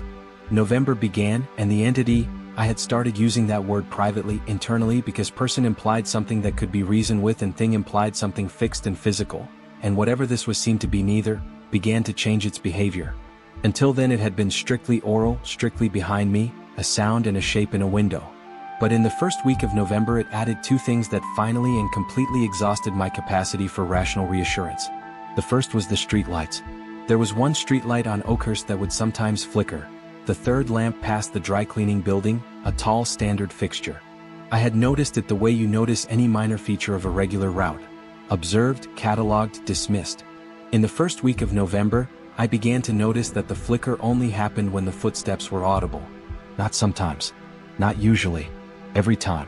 When I reached that lamp with the footsteps behind me and passed beneath it, it would go dark for a second or two, dim to a deep amber, and then surge back to full brightness. When I stopped and the footsteps stopped, the lamp would stabilize. When I started and the footsteps started, it would begin its cycle. I tested this deliberately on a Thursday night in the second week of November, stopping and starting 6 times in the half-block radius of that lamp, varying the timing, making the intervals different lengths so that the lamp's behavior couldn't be attributed to any regular cycle. 6 times I stopped and the lamp steadied. 6 times I started walking and it began to dim. I timed it on my phone. The correspondence was not approximate. It was exact to within fractions of a second. I stood under that lamp for a long time that night before I could make myself keep walking home. The second thing that changed in November was that the footsteps got closer. This is not a thing I can quantify. I have no measurement, no audio analysis, no objective data point. But there is a way that you understand the distance of a sound, through a combination of instinct and learned acoustic judgment, and across the first 2 weeks of November, that instinct told me, consistently and with increasing certainty, that what was behind me was nearer than it had been in October. Where it had felt perhaps 20 or 30 feet back, it now felt less than 10. Less than 10 feet. Close enough that if it had reached out an arm, it could have touched me. That thought arrived fully formed one Wednesday morning while I was eating toast in the kitchen and I had to put the toast down and stand at the counter with both palms flat on the surface, pressing into the solidity of the formica, grounding myself in the physical reality of the kitchen, until the thought receded enough for me to function. I started researching. Not ghosts, I want to be clear about this. I was researching documented psychological and neurological phenomena, acoustic hallucinations, the specific conditions under which the human auditory cortex generates sounds that have no external source. Sleep deprivation and its documented effects on sensory processing, perceptual accuracy, pattern recognition. I was researching what happens to a person's threat detection systems when those systems have been running at elevated activation for an extended period, how they can begin to generate false positives, how the machinery designed to protect you can begin producing the very experience it's supposed to protect you from. I was building a case. Brick by brick, citation by citation, I was constructing an explanation that would let me close this chapter. There is a phenomenon, documented in the psychological literature, called a shadow person. Not a supernatural entity but an experience. The perception of a humanoid presence in one's peripheral vision that disappears upon direct observation. It is associated with hypnagogic and hypnopompic states, with certain neurological conditions including migraine aura and temporal lobe events, and with extreme sleep deprivation. The description fit some of what I'd seen in the dry cleaning window, fit the peripheral tugs of attention I'd been experiencing for weeks. I carried that explanation home like it was something fragile. I held it carefully. I told it to myself in the bathroom mirror, the mirror I'd uncovered briefly for this purpose, standing in front of it long enough to form the words. This is a sleep deprivation hallucination, there is a clinical name for it and a clinical explanation and you are fine. The explanation held for 4 days. Then, in the second week of November, I was coming home from the library at 11, not from seminar, just from the library where I'd spent 3 hours staring at a blinking cursor and producing almost nothing, and I heard for the first time, not footsteps. Breathing. Low and steady. Just behind me, just over my right shoulder. Not labored, not the breath of someone who had been running, not the shallow breath of someone cold. Patient. Even. Rhythmic in the way that breathing is rhythmic when the body doing the breathing is completely calm, when whatever is behind you is not afraid at all, has never been afraid, does not know what fear is because it has never had any reason to feel it. No more than a foot from my ear. I did not turn around. I could not. My body had arrived at a decision completely independently of my conscious cognition, and that decision was, do not turn around. Whatever rational argument I might have constructed for turning around, the brave thing, the information gathering thing, the thing that would give me visual confirmation, my body had overruled it. My body, operating on older software than thought, had assessed the situation and concluded that the only available action was forward movement. I walked the remaining 7 minutes home without stopping, without turning, without changing pace because changing pace meant acknowledging that the pace I was keeping was a response to something. The breathing was behind me the entire way. Not changing. Not quickening. Just there, steady and patient, the breathing of something that was simply accompanying me. When I got inside and locked the door and threw the bolt and put my back against the door, I stood in the entryway with my bag still over my shoulder for a full minute before I realized I was crying. Not dramatically. Just the eyes doing something without the rest of the face being consulted. I want to describe what was happening to me physically during this period, because I think the body's account of events is as true as the mind's, and sometimes truer. I had lost the ability to walk without monitoring. Before October, walking was automatic. The legs did their work and the mind went wherever it wanted to go, to the seminar discussion, to the chapter one was writing, to the dinner I hadn't yet figured out. Walking was the background and thought was the foreground. After October, this reversed. Walking became the foreground. The act of moving through space became the primary occupation of my consciousness, and everything else, thinking, feeling, planning, was displaced to whatever capacity remained after the monitoring was done. I was monitoring for the sound behind me, the correspondence of rhythm, the behavior of that one streetlight, the quality of the silence when I stopped. I was monitoring the periphery of my visual field. I was monitoring reflective surfaces, windows of parked cars, the glass storefronts that hadn't yet been papered over, the occasional puddle on wet pavement that gave back a washed-out image of the sky and whatever was moving beneath it. I was monitoring my own body for the signs that would tell me the thing was closer than usual, the prickle at the back of the neck that is not metaphor, that is a genuine nervous system response, hair-raising, the body's oldest alarm. I was exhausted all the time. Not the ordinary exhaustion of overwork and undersleep, though that was present too. A deeper exhaustion, the exhaustion of a sustained and total alertness that had no off switch. The body was not designed for this. The threat response system is designed to spike, mobilize, and then return to baseline. It is not designed to run continuously at a low but persistent activation level for weeks. When it does, what happens is a kind of corrosion. Not dramatic, not sudden, just the slow wearing away of the resources that ordinary functioning depends on. I began to make mistakes. I forgot appointments. I submitted a seminar response paper with a section I had meant to delete. an exploratory paragraph that said nothing and that my professor noted with a gentle question mark in the margin. I locked my keys in my office twice in 1 week. These are the signs, I know now, of a cognitive system operating above its load capacity, shedding the functions it can afford to shed in order to maintain the ones it cannot. The one it could not shed was the monitoring. I called Marcus and told him the whole thing. He was quiet for most of it. When I finished, he said carefully, "Have you been to the doctor lately?" "It's real," I said. "I know you think. It's real. I have recordings. The recordings where you can hear yourself walking. The third one. The presence on the third one." Another pause. "Man," he said, "you need to sleep. You need to see someone." "I'm not saying you're making this up. I know you're not making anything up. I'm saying that when people stop sleeping, their brains." I thanked him and hung up. He was not wrong that I needed sleep. He was not wrong that deprivation does things to the brain. He was simply wrong about which of those things was happening to me. The night it ran after me was the night everything reorganized itself. The night I stopped being the person who was looking for an explanation and became the person who was simply living inside an inexplicable fact. There is a section of Pemmer Street, the last leg of my walk before the turn onto Calumet, where the streetlights are more widely spaced and there is a long dark stretch of maybe 100 feet between two pools of light. I had walked through that stretch 24 times without incident and without much thought. It was just a dark section. That night I was halfway through it when I stopped deliberately testing. The footsteps stopped. I started walking. They started. I stopped. They stopped. And then, I don't know what made me do it. Exhaustion maybe. Or something closer to rage, the accumulated fury of 6 weeks of a thing that had no face and no explanation and no weakness I could locate. I ran. Full sprint. Not a brisk walk, not a quickened pace. I ran, both feet off the ground, my bag swinging hard against my hip, my breath going ragged within the first 20 feet. The footsteps ran. They were immediate. Zero lag, zero hesitation. The moment my stride opened up, they were there, matching me, and they were fast. Deeply, wrongly fast, the kind of fast that belongs to something that doesn't tire, that doesn't have to manage lactic acid or oxygen debt. And the sound of them on the pavement was wrong in a way I cannot entirely articulate. Too even, at a speed where evenness becomes unnatural, where a running person should be showing the micro variations of effort and adjustment that fast movement produces. These footsteps showed none of that.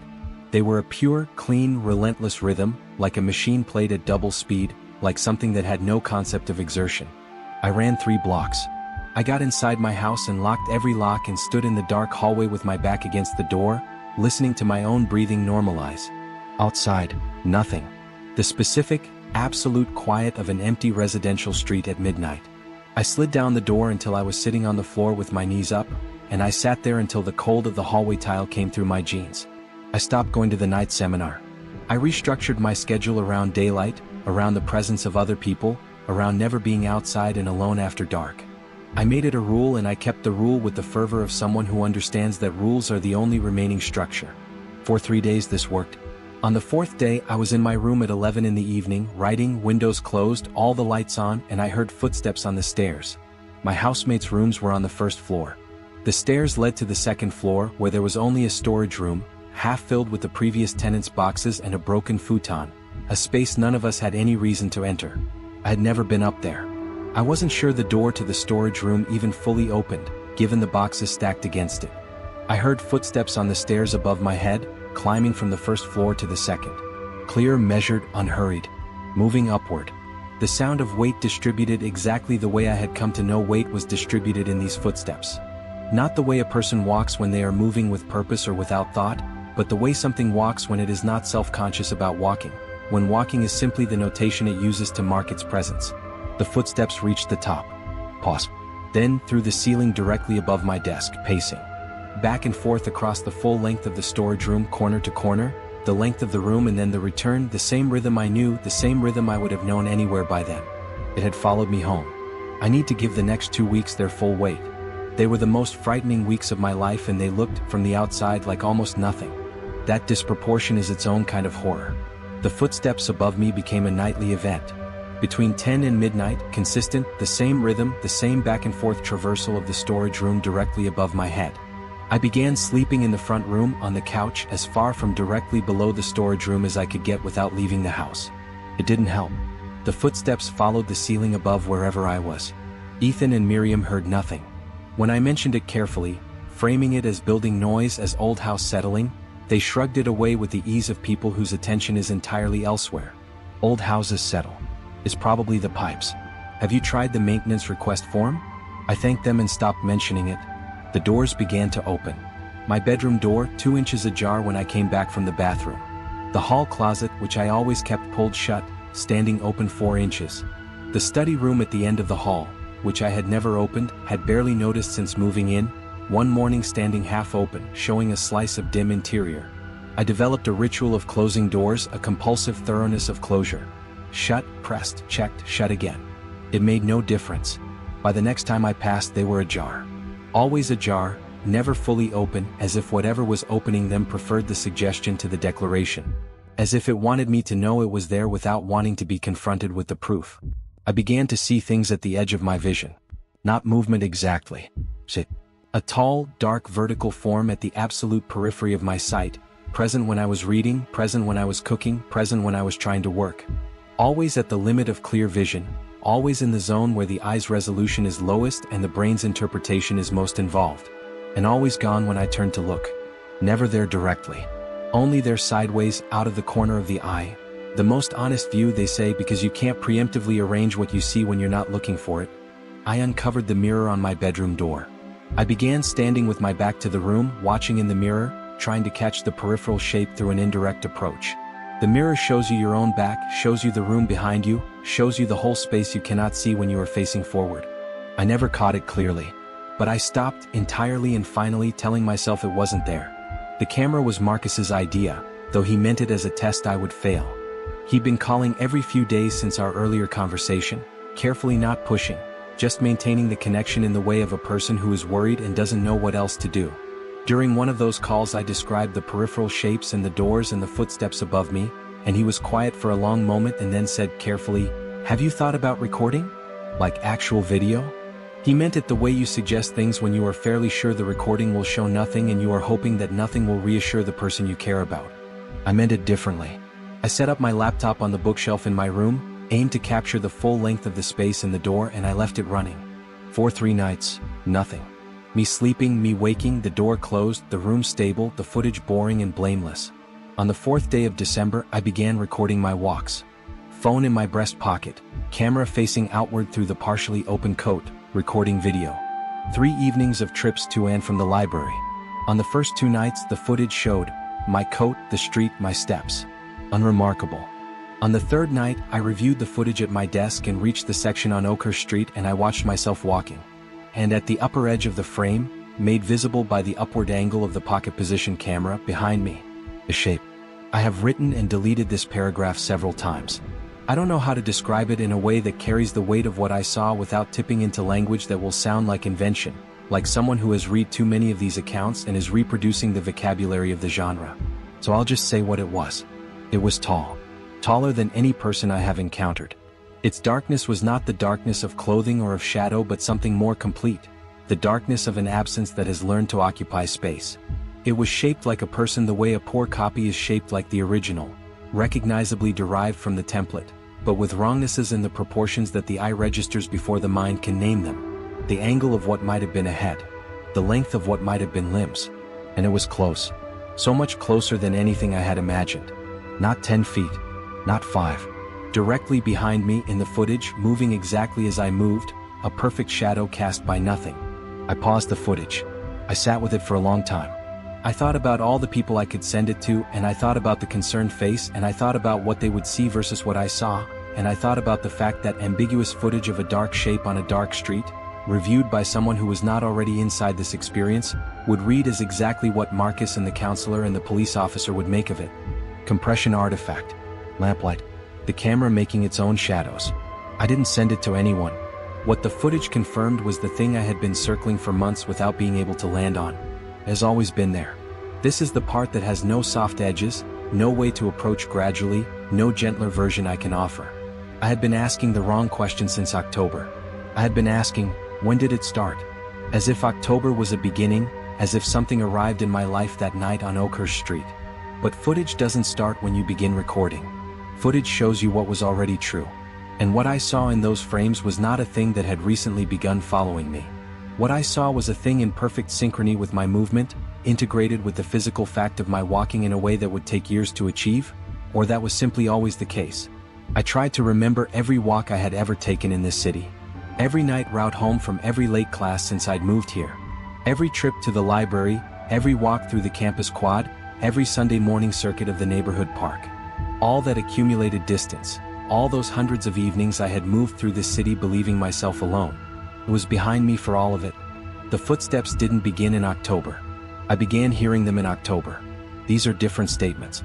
The distinction between them is the difference between a thing that arrived and a thing that was always there, and the difference between those two possibilities is the difference between a problem and a condition. What changed was not the entity's behavior. What changed was me.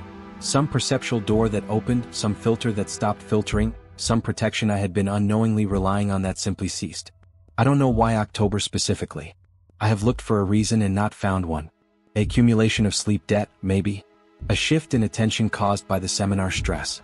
Or nothing I did at all. Maybe the thing itself decided, for reasons that are not available to me, to stop being quiet.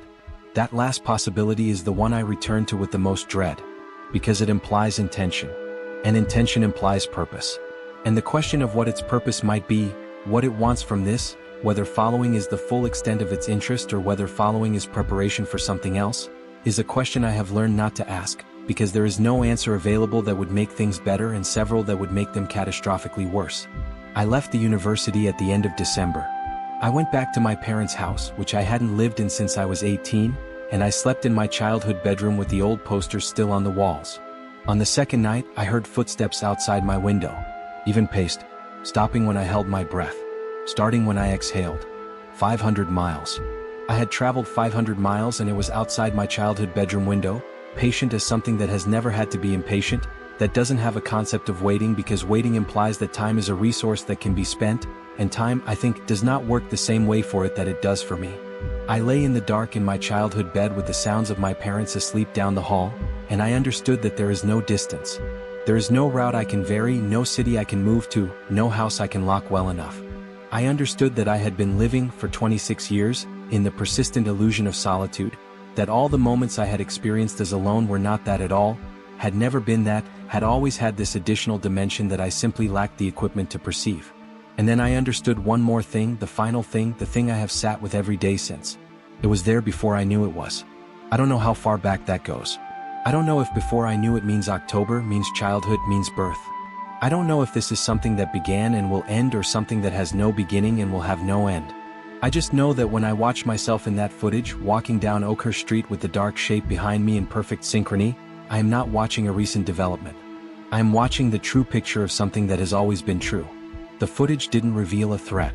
The footage revealed a companion I never knew I had, and the horror of that word, companion, is something I have not fully processed and may never fully process.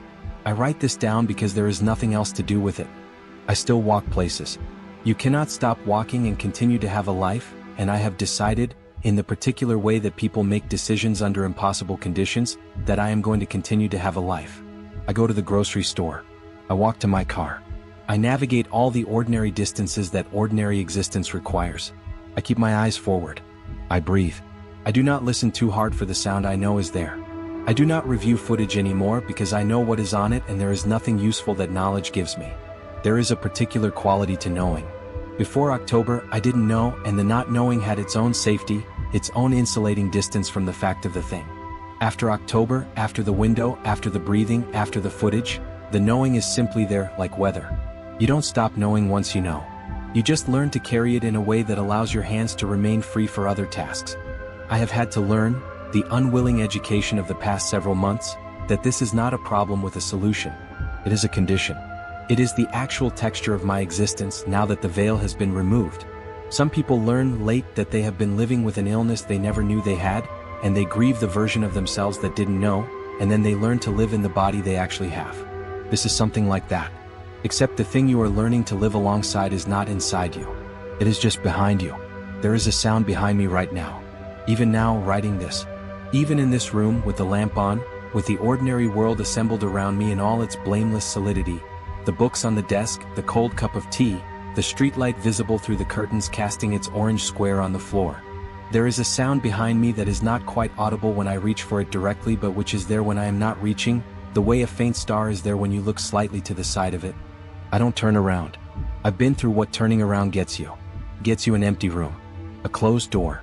Your own reflection, alone, in a mirror that is trying very hard to look reliable. Nothing. Which is worse than something because at least something would prove that you're not losing your mind, at least something would give you the fact you've been reaching for since the beginning of this. Turning around does nothing. Because it is not positioned where you look when you turn around. It is always exactly behind you. Always in the place your eyes can't reach. Always at the precise edge of your blind spot, which is also, it turns out, the precise edge of everything you thought you could know about the world you move through. I just keep writing. It keeps waiting. Behind every word I've put down here. Behind every sentence, patient and still. Just past the edge of the last letter of this last line. It has always been there. Even now, reading this, not just mine. Behind you too. You've been carrying it your whole life. You just hadn't noticed. Until now.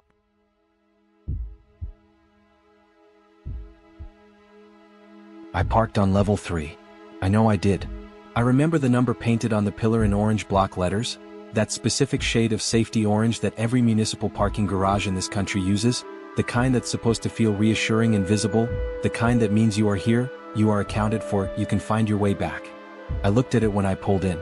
I always look at it. That's the thing about me, I'm careful. My mother drilled it into me before I ever got a driver's license.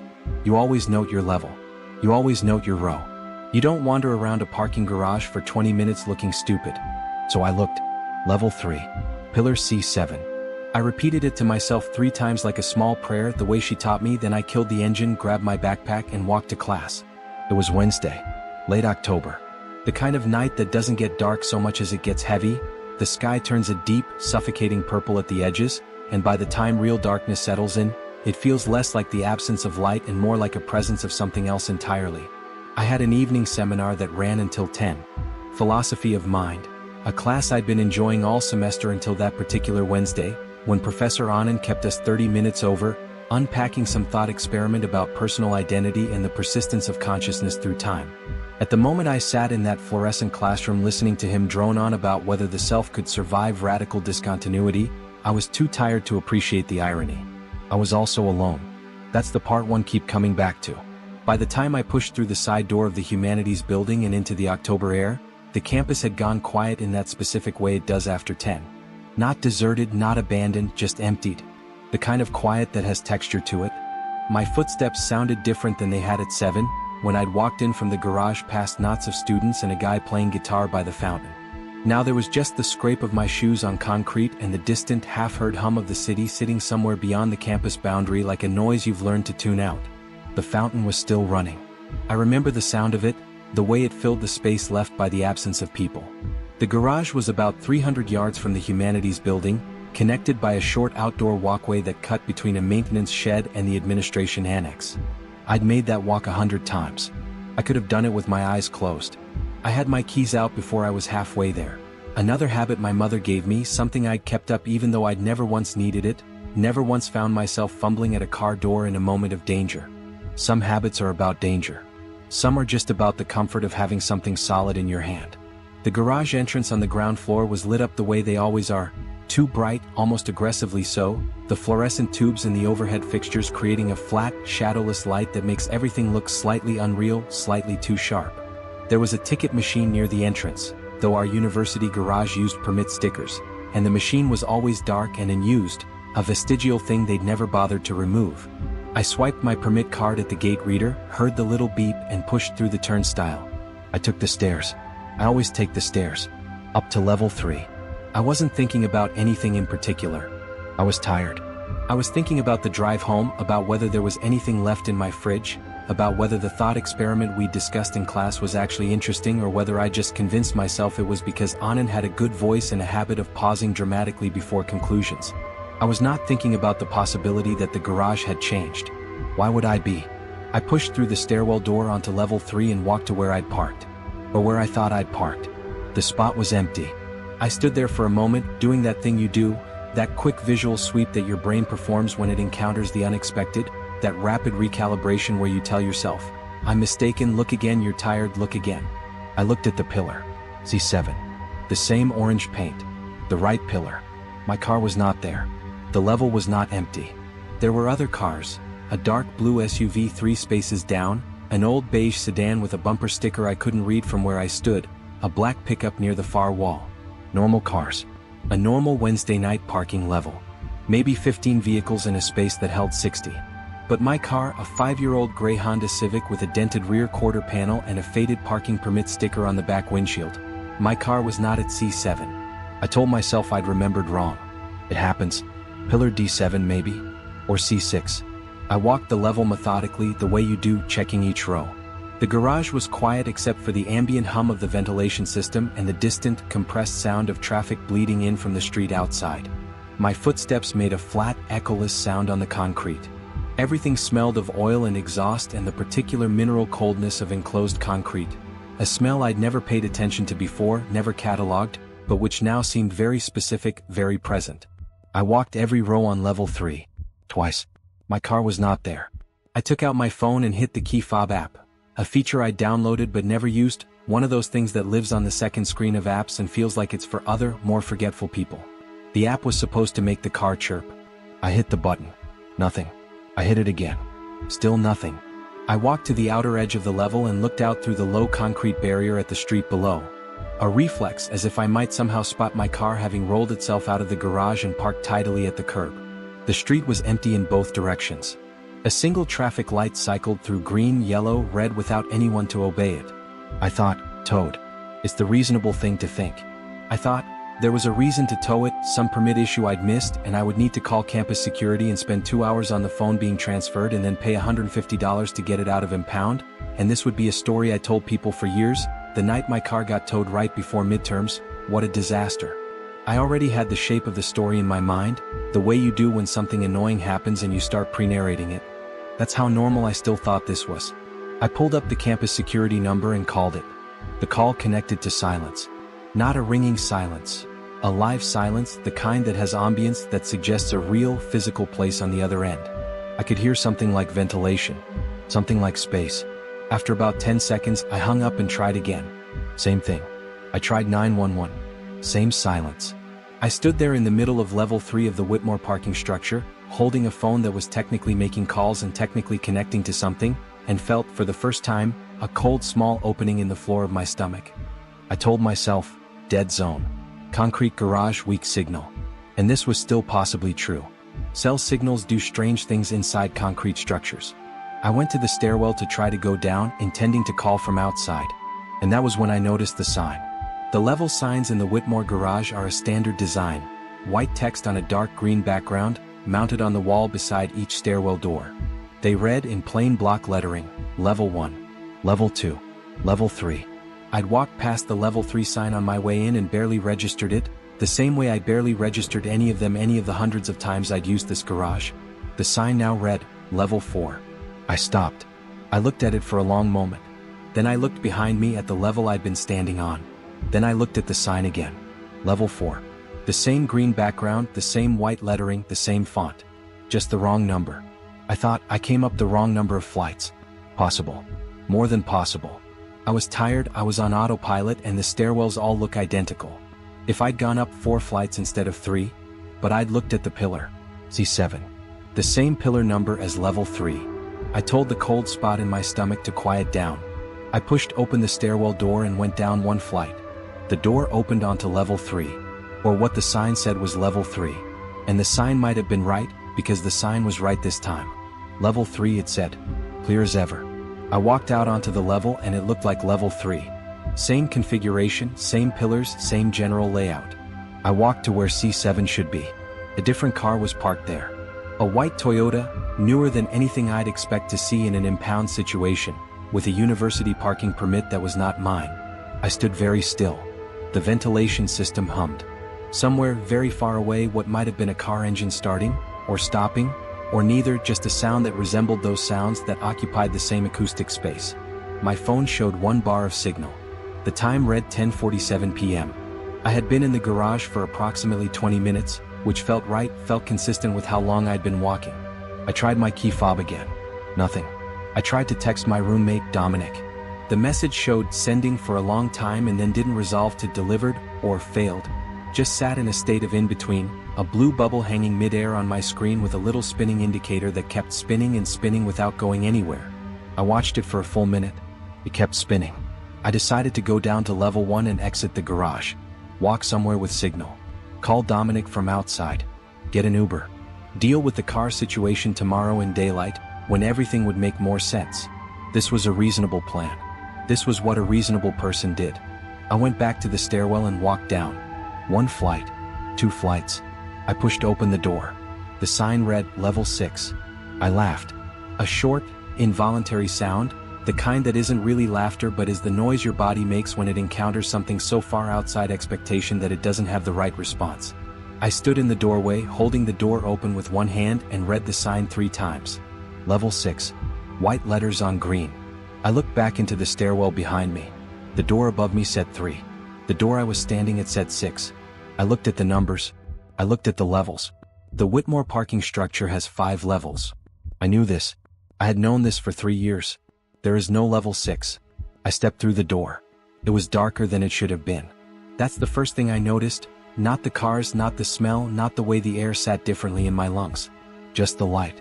The overhead fixtures were the same type as the rest of the garage, the same long fluorescent tubes in the same industrial housings, but the light they produced here was wrong. Not dim in the way of a power issue, not flickering in the way of bad ballast, just different. The light was yellow. Not warm yellow, not amber, not the reassuring glow of a desk lamp or a porch light. Yellow the way old photographs are yellow, the way things are yellow when they have been left in light for a very long time, when the light itself has begun to age and stain and settle into surfaces until it becomes part of them. I stood just inside the door and let it close behind me. The level was full. Every space or nearly every space was occupied. That was the second thing I noticed, after the light, because the other levels had been sparse, the ordinary sparse of a late-night campus garage, and this was something else. Cars filled the spaces with an almost deliberate density, not jammed in, not illegally double-parked, but simply present, occupying every allocated slot in a way that should have required a busy Saturday afternoon and not a Wednesday night. And the cars were wrong too, in a way that took me a moment to identify because I wasn't expecting it, wasn't looking for it. They were old. Not uniformly old. That was the disorienting part.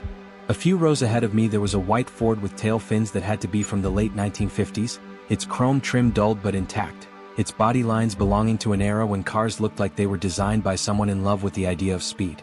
Beside it sat something boxy and brown from what I guessed was the mid-1970s, a Buick or an Oldsmobile, one of those broad-shouldered domestic sedans that were built before fuel efficiency was a concern. In the next row I could see something that looked like it was from the 1980s, a small Japanese compact with a cracked rear bumper. And mixed among them, a handful of cars that looked relatively recent. A 2000s-era minivan, a black pickup that might have been 10 years old, though even these somehow had the quality of age, of dust accumulation, of sitting untouched for longer than their years should have allowed. The dust. I noticed it on the cars nearest to me. Not the ordinary road dust film you'd see on a car that hadn't been washed in 2 weeks. A deeper accumulation, the kind that filled every crease and line of a vehicle's surface and turned it uniformly matte, that sat on horizontal surfaces in a visible layer, that turned the dark cars gray and the light cars a kind of yellowed ivory. The air tasted like it too, a mineral dryness at the back of the throat, like breathing in an archive, like the inside of a room that had been sealed for a long time and was only now being opened. I walked forward. My footsteps produced no echo. That was wrong. Parking garages echo. The concrete, the low ceilings, the hard surfaces, all of it sends sound bouncing back at you, layers of reflection that give your footsteps a slight Hall effect delay, a faint presence of yourself following behind. Here there was nothing. The sound of my sneakers on the concrete was flat and immediate, absorbed as soon as it was produced, as if the air itself was muffled, as if the sound had nowhere to go. I stopped and said out loud, "Hello?" The word left my mouth and went nowhere. It didn't echo. It didn't carry. It just stopped, right there in front of me, the way a stone stops when you drop it into very deep water. A brief disturbance and then nothing, the surface closing over it like it was never there. I stood in the yellow light between cars that didn't belong to any living person, and I heard faintly, very faintly, from somewhere ahead of me and slightly to the left, the sound of a radio. Not music exactly. The sound was old, compressed, the kind of audio quality you associate with AM broadcasts from another era, a tinny warmth with a slight crackle underneath like something coming in through weather. I couldn't make out words. I couldn't make out a melody. It was just the general texture of a radio being on, of sound being made inside an enclosed space, of frequencies traveling through metal and glass. I should have gone back through the stairwell door. I know that. I went toward the sound instead. The sound was coming from a car about 4 rows in, a green station wagon from what I guessed was the early 1970s, one of those long, low vehicles that seemed to require an acre of parking space, with wood panel siding along the lower body that had mostly separated from the frame, curling away at the corners. The radio was playing inside it. I could see the dial lit up through the windshield, an amber glow, the needle resting somewhere between stations, pulling in static and fragments. The windows were fogged. Not from cold, not from the difference between interior and exterior temperature. The garage had no temperature, or rather it had a temperature that I'd been trying not to think about, which was a temperature that felt neither warm nor cold but simply present, a kind of thermal neutrality that was itself unsettling because real air is never perfectly neutral, it's always something. But the windows of the station wagon were fogged. From the inside. I walked up to it and stood there, my own breathing suddenly very audible to me. Through the fogged glass I could see a shape in the driver's seat. A person. Sitting very still. The shape was human in silhouette, a head, shoulders, the suggestion of hands resting on legs or on the wheel. It wasn't moving. In the amber light from the radio dial and the yellow light from above, I couldn't make out a face, couldn't make out details, could only see that there was someone sitting there, perfectly still, in a car that had no business running a radio in a level that had no business existing. I backed away slowly, and then I saw the others. Once I'd seen the figure in the station wagon, I couldn't unsee the pattern. In the next car, the boxy brown sedan, a silhouette in the driver's seat. In the small Japanese compact beyond, another. A shape in the passenger seat of the tail-finned Ford from the 1950s. A shape in the back seat of the minivan, very upright, very still. I turned around slowly, taking in the whole level, and I could count at least a dozen of them, maybe more. In the cars I couldn't see clearly from where I stood, human shapes sitting in their cars in the impossible yellow light, sitting the way people sit when they are waiting, when they have been waiting for a very long time, when waiting has become the only thing they know how to do. None of them were moving. I pressed my lips together and walked quickly back toward the stairwell, not running. I told myself I was not running, I was walking quickly. There is a difference, there is a version of this that is still rational and containable, and I was almost to the door when I heard a sound. Footsteps. Not my footsteps. My footsteps were still the flat, absorbed, echoless sound I'd been making since I stepped onto level 6. These other footsteps had depth to them, a slight reverb, as if they were traveling through a different space than the one I occupied, as if they were coming from slightly behind the air itself. A steady, unhurried pace. A pace that had no urgency because urgency implies something left to chase. I did not turn around. I pushed through the stairwell door and let it slam shut behind me, and I ran. I ran up. The stairwell was identical to the one I'd used to come down. Same metal handrails, same rubber-tipped stairs, same cinderblock walls with the same pale paint applied over decades of repainting so that the walls had a slight sponge texture, paint on paint on paint. My hand slid along the railing and I counted flights. 1, 2, 3, 4, 5. I came out on level 3. The sign said so. The pillar at the far end said so. And it looked like level 3, same sparse late-night occupation, same modern cars, same flat fluorescent light that was so welcome after the yellow of below that I nearly cried at the sight of it. I stood in the level 3 door and breathed for a moment, listening. No footsteps. No radio. Nothing but the ventilation system and the distant traffic from outside. I walked straight to the exit ramp. Every level of the Whitmore garage has a vehicle exit ramp on the east side, a wide concrete slope with yellow painted edges and a low barrier on the outer side. From level 3 you take the ramp down to 2 and then to 1, and then there's a gate and a pay station, and then you are outside, you are on the street, you are in a city full of other people and working phones and ordinary orange light. I walked to the east side of level 3. There was no ramp. There was a wall.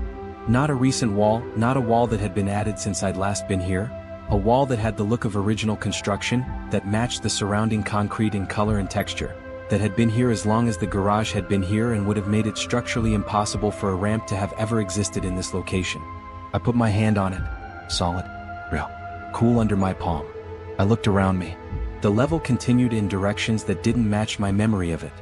The footprint of the space was the same ceiling height, the same general proportions, but the configuration was subtly wrong, the way the layout of a room can be wrong in a dream when you know you're in your childhood home but nothing is quite where it was. The support pillars were in slightly different positions. The rows ran in slightly different directions. The far wall was too far. I checked my phone. 10:47 p.m. The same time as before. The same time as when I'd first noticed something was wrong 15 minutes ago. The clock had not moved.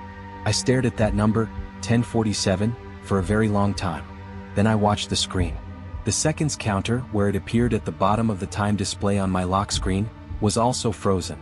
The colon between the hour and the minutes was not blinking, the way it always blinks on a digital clock, that steady 1-second pulse that you stop noticing after a while but which you would definitely notice if it stopped.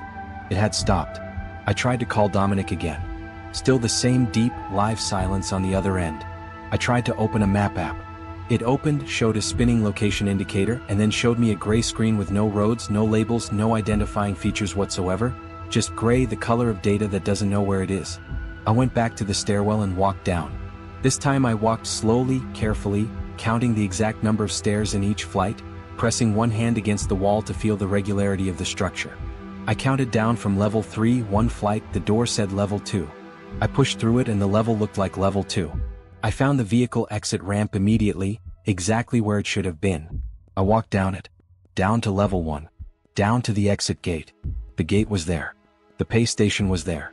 Beyond them, the orange light of the street, the sound of traffic, the smell of cold air and car exhaust that meant the outside world. I walked up to the gate. The gate did not open. I waved my permit card at the reader. The reader beeped, the same beep as always, the same confirmation tone, and then nothing. I tried the pedestrian turnstile beside it. Locked. I pushed against it with both hands, then my whole body weight.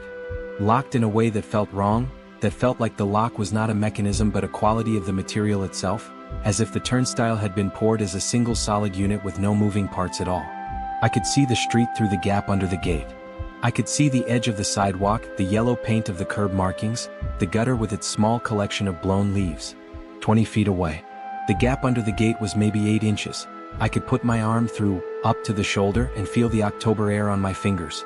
Cold, real air. I lay flat on the concrete and tried to slide under.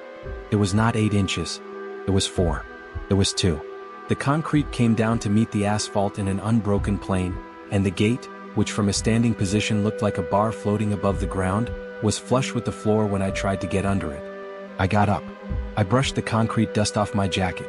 I stood in the exit lane and looked at the street and tried not to scream. Then I turned around and walked back up the exit ramp. To level 1. To level 2. The ramp between level 2 and level 3 curved to the left, as it always had. I walked up it. At the top, the sign read, Level 6. The second time was worse than the first. I don't know how to explain why, except to say that the first time had the quality of a shock. The numbing that accompanies a sudden and total departure from expectation, which gives you a kind of grace period before the full weight of the thing lands. The second time had no grace. The second time, I knew what I was walking into, and I walked in anyway because I had no choice, because there was nowhere else, because this level was apparently where the structure kept returning me no matter what I did. I stood inside the door and looked out at the yellow-lit level with its impossible cars and its impossible age and its impossible silence. The shapes in the cars had not moved. All of them, as before, perfectly still, perfectly upright, facing forward. Seated in their vehicles in the manner of people waiting at a very long red light. A red light so long that the waiting had become divorced from any expectation of it ending. There was something religious about it, something that made me think of certain paintings, icons, devotional images, where the figures are depicted in stillness not as a moment captured between movements but as a state of being, as if the stillness is what they were made for. I moved along the wall, keeping as much distance between myself and the cars as the space allowed. And then the figure in the station wagon turned its head. Not quickly. Not in the way that a person turns when they hear a noise. Slowly, with an absolute deliberateness, the kind of movement that says I have been aware of you since before you arrived, I have been watching the door since long before you opened it. The head rotated with the same quality as a security camera repositioning, mechanical, patient, without urgency. It turned until the face was pointed in my direction. I could not see the face. The windows were still fogged. The figure was still just a silhouette. But the silhouette was looking at me now, and the act of its attention, the fact that it had turned, that it had chosen to acknowledge me, that the stillness was not insensibility but was in fact the opposite, was a chosen and deliberate and knowing stillness, was more frightening than anything I had felt yet. Because it meant they all knew I was here. They all had always known I was here.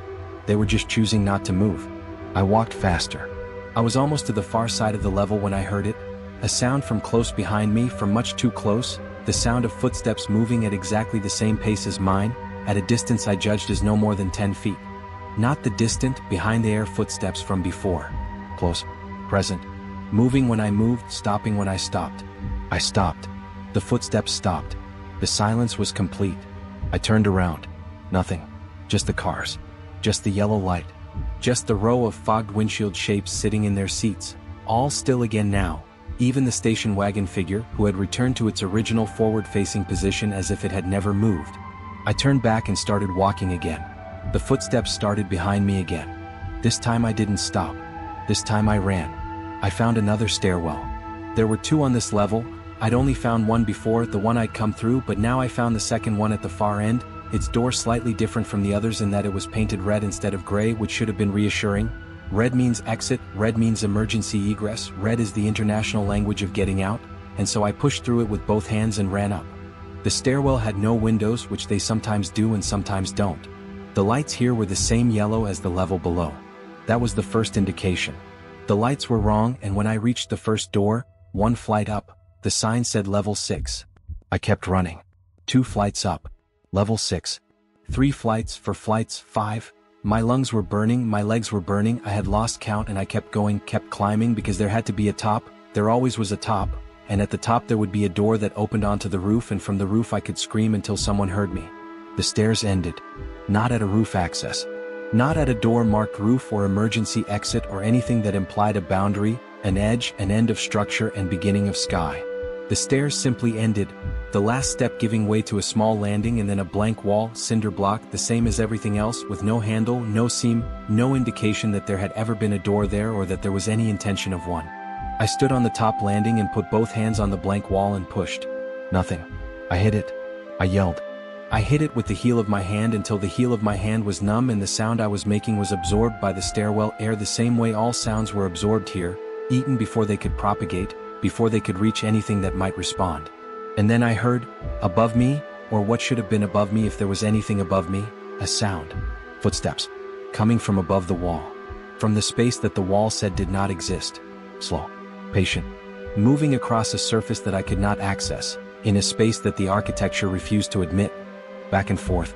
The footsteps went back and forth above that wall, the way someone moves when they are pacing, when they are waiting, when they are circling an area they do not need to enter because they know you cannot leave.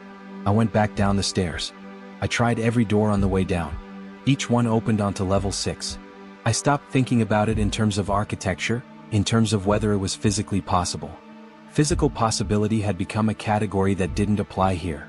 I opened each door and looked out at the yellow light and the cars and the shapes, and then I pulled the door shut and went down one more flight and opened the next one. Level 6, level 6, level 6. The shapes had moved. Not dramatically. Not out of their cars, not in any way that I could have pointed to and said here is the proof. But the level was subtly different each time I emerged onto it. A car that had been 2 rows over was now 3 rows over, a car that had been facing one direction now faced another. The dust patterns were different.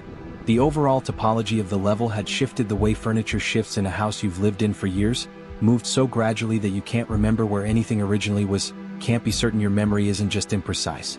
And the shapes in the cars were facing me now. Not all of them. Not uniformly.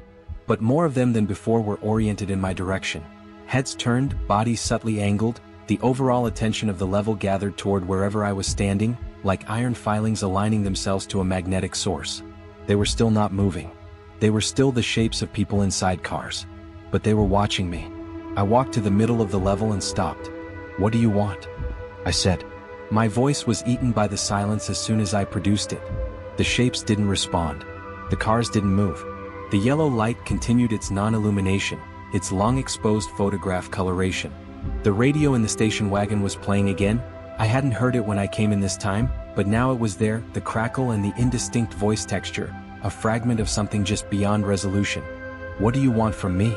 Still nothing. Still the stillness. I thought about my mother. I thought about the advice she gave me about parking garages, the note your level, note your row advice, the key-in-hand advice. Practical advice for a world with sensible dangers, dangers that had to do with inattention and predation and poor lighting, but not with garages that existed outside the numbering of floors, not with cars from 50 years ago with their engines off and their windows fogged and shapes in their driver's seats that turned to watch you. I thought about Professor Anand's thought experiment. The persistence of consciousness through radical discontinuity. Whether the self could survive a break in the chain of experience and still be said to be the same self on the other side. I thought about the fact that my phone still said 10:47 p.m. I abandoned my car. This sounds like a small thing. It was not a small thing. Whatever else I didn't know about what was happening to me, I was still myself enough to feel the weight of it. The car I'd driven since my junior year of high school, that my parents had passed down to me when they upgraded, that still had a fast food receipt in the glove compartment from a road trip 2 summers ago and a parking ticket I'd forgotten to pay bungee corded to the visor as a reminder. I was leaving those things on this level, in this wrong place, in this wrong light. I was leaving them because I didn't know if I would ever find them again, and because it seemed suddenly very important to focus on leaving, on getting out, on the one priority that mattered. I went back to the stairwell door, the original gray one, not the red one, and I went in and I ran. I don't know how long I was in the stairwell. My phone still said 10:47. The stairs went on for a long time, a time that didn't correspond to any physical height I could have been climbing, a time that would have put me 50, 60, 70 floors above the city if height were what I was accumulating. I ran until my legs stopped working, and then I walked, hand on the railing, and the railing was cold and real and continuous, no breaks in it, no changes in texture, just the same metal rail spiraling up or down or through something that was neither, some direction for which English doesn't have a word. The following had begun again. That was what I had started calling it in my mind, just the following. The footsteps from behind and below, maintaining a consistent distance, never gaining and never falling back. I'd look down the central gap in the stairwell, that rectangular void between the flights of stairs, the space you could look down to see the bottom or up to see the top, and sometimes I thought I could see something at the edge of the light, something on the stairs below, something that moved when I moved and stopped when I stopped. I stopped looking down. I was crying by this point.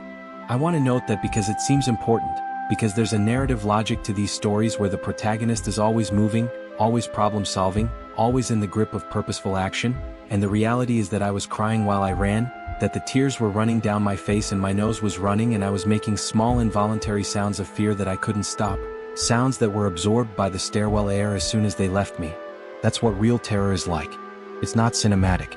It's wet and graceless, and it makes you understand why very young children scream for their parents. Not because a parent could solve this, but because the impulse toward connection, toward any other person who knows you, is the primary response to the unbearable. I thought about Dominic at home, probably already asleep, his phone on his nightstand showing a pending blue bubble that would never become delivered. I thought, if I don't come home, how long until he notices? How long until someone looks for me? Where would they look? In a garage that only has 5 levels, in a parking structure that does not have a 6th floor, with a car that no one would find because it was parked on a level that did not exist. I came through a door, and I saw my car. The sign said level 3. The pillar nearby said C7. And parked at C7, exactly where I'd left it at 7 p.m., was my gray Honda Civic with the dented rear quarter panel and the faded parking permit sticker on the back windshield. I stopped running. I stood absolutely still for a long moment, looking at my car, doing that recalibration again, the same one I'd done when I found the spot empty, the same rapid reprocessing, but this time going in the other direction. I'd stopped believing I would find it. I'd moved past the point of looking for it and into the territory of just trying to get out, and now here it was, under the right pillar, in the right row, looking like a car that had been sitting undisturbed in a parking garage since 7 o'clock. The level was empty otherwise. No other cars. No people. Just the flat fluorescent light and the ventilation hum in my car and me. I walked up to it. I put my key in the driver's door, not the fob, the physical key, and unlocked it, and then I stood there with my hand on the door handle and I thought, look in the car before you get in. That was a late addition to my mother's advice, from after I was already driving, after something had happened to the daughter of a woman she worked with. Always look in the car before you get in. Always check the back seat. I looked through the driver's side window. Someone was sitting in the driver's seat. My hand went cold on the door handle. I looked at the figure in the driver's seat of my car. The figure was wearing a dark jacket. The figure had a backpack in the passenger seat, a gray and black backpack that I recognized as the one on my own back, that I could feel against my shoulders right now, that contained my laptop and my notebooks and 3 philosophy of mind readings I hadn't finished yet. The figure was the right height and build for someone of my approximate size. The figure's hair was the same color as mine. The figure's hands were resting on their legs in a posture that I recognized, that I knew I fell into when I was tired, when I was waiting, when I had been sitting for a long time and was trying to be patient about it. The figure turned its head and looked at me through the window. My face looked back at me. Not a reflection. Not glass doing what glass does when the light is right. The eyes moved independently of mine. The mouth was slightly open as if about to say something, and my mouth was closed. The face was mine the way a photograph of your face is yours. Recognizable, accurate, slightly wrong in the way that your own face is always slightly wrong when you see it in an image rather than in a mirror, because mirrors reverse you and photographs don't, and your brain has spent 30 years learning your mirrored self and finds the photograph version subtly alien. This was the photograph version. This was my face as others saw it. We looked at each other for a long time. I couldn't move. I'd been moving for what felt like hours, running, climbing, retreating, redirecting, and now I was completely still, and my hands were still on the door handle, and the thing in my seat was watching me with my own eyes, and I thought very clearly, this is the moment where I understand what's happening. But I didn't understand. That was the horror of it. There was no understanding available. There was no framework I could reach for that would hold this, no philosophical thought experiment, no horror movie rule set, no piece of advice my mother had ever given me. There was only my face looking at me from inside my car, and behind me somewhere in the stairwell or on the level the following was still there, patient, unhurried, waiting for whatever was going to happen next. The figure in the driver's seat raised one hand, my hand wearing my rings, the small silver one on my right ring finger that I'd had since high school, and placed it flat against the interior of the window. I placed my hand against the exterior. I don't know why I did that. I did it the way you do things in dreams that you wouldn't do awake, with a logic that operates below choice. The glass was cold under my palm. The figure's palm was on the other side. We were separated by half an inch of glass and an unbridgeable distance. The figure's eyes met mine, and something passed between us. Not communication, not words, not meaning, something more elemental than that, something that existed before language, the way certain feelings exist before language, the way grief exists before you have a name for it, or fear exists before you understand the thing you're afraid of. A transmission without content. A recognition. I'm going to tell you what I remember next, and I want to be honest about the fact that the memory has a quality different from everything that came before it. A blurred quality, a seamed quality, like two images printed on the same negative. I remember pulling the door open. I remember the figure not resisting, not moving, simply sitting and watching me with an expression I couldn't read. I remember getting in the car. And then I remember sitting in the driver's seat of my car on level 3 of the Whitmore parking structure, with my key already in the ignition, and starting the engine and pulling out of spot C7 and driving down the exit ramp to level 2 and then to level 1 and through the gate, which opened with a beep and a smooth mechanical swing as if it had always been planning to open at exactly this moment, and out onto the street. The October air was cold on my face through the window I'd rolled down. My phone showed 10:47 p.m. and then as I drove 10:48 and then 10:49, time reasserting itself in increments, cautiously like an animal that has been startled and is now creeping back. I called Dominic. He answered on the second ring. "Hey, you heading home?" "Yeah," I said. My voice was even. I noticed that. My voice was completely even. "Cool. I saved you some of the pasta if you're hungry." "Thanks," I said. I drove home. I ate the pasta. I went to bed. I slept, which I shouldn't have been able to do, but I slept a deep and total sleep, the kind that doesn't have dreams, the kind that feels less like rest and more like an interruption. I've been trying to write this down because writing things down is how I process them, how I make them real enough to examine. I've been trying to understand what happened to me in the Whitmore garage on that Wednesday night in October, and more specifically I've been trying to understand what happened after I pulled the door open and got into the car. Here is the question I can't answer. If I got into the car, if I sat down in the driver's seat, then where did the figure go?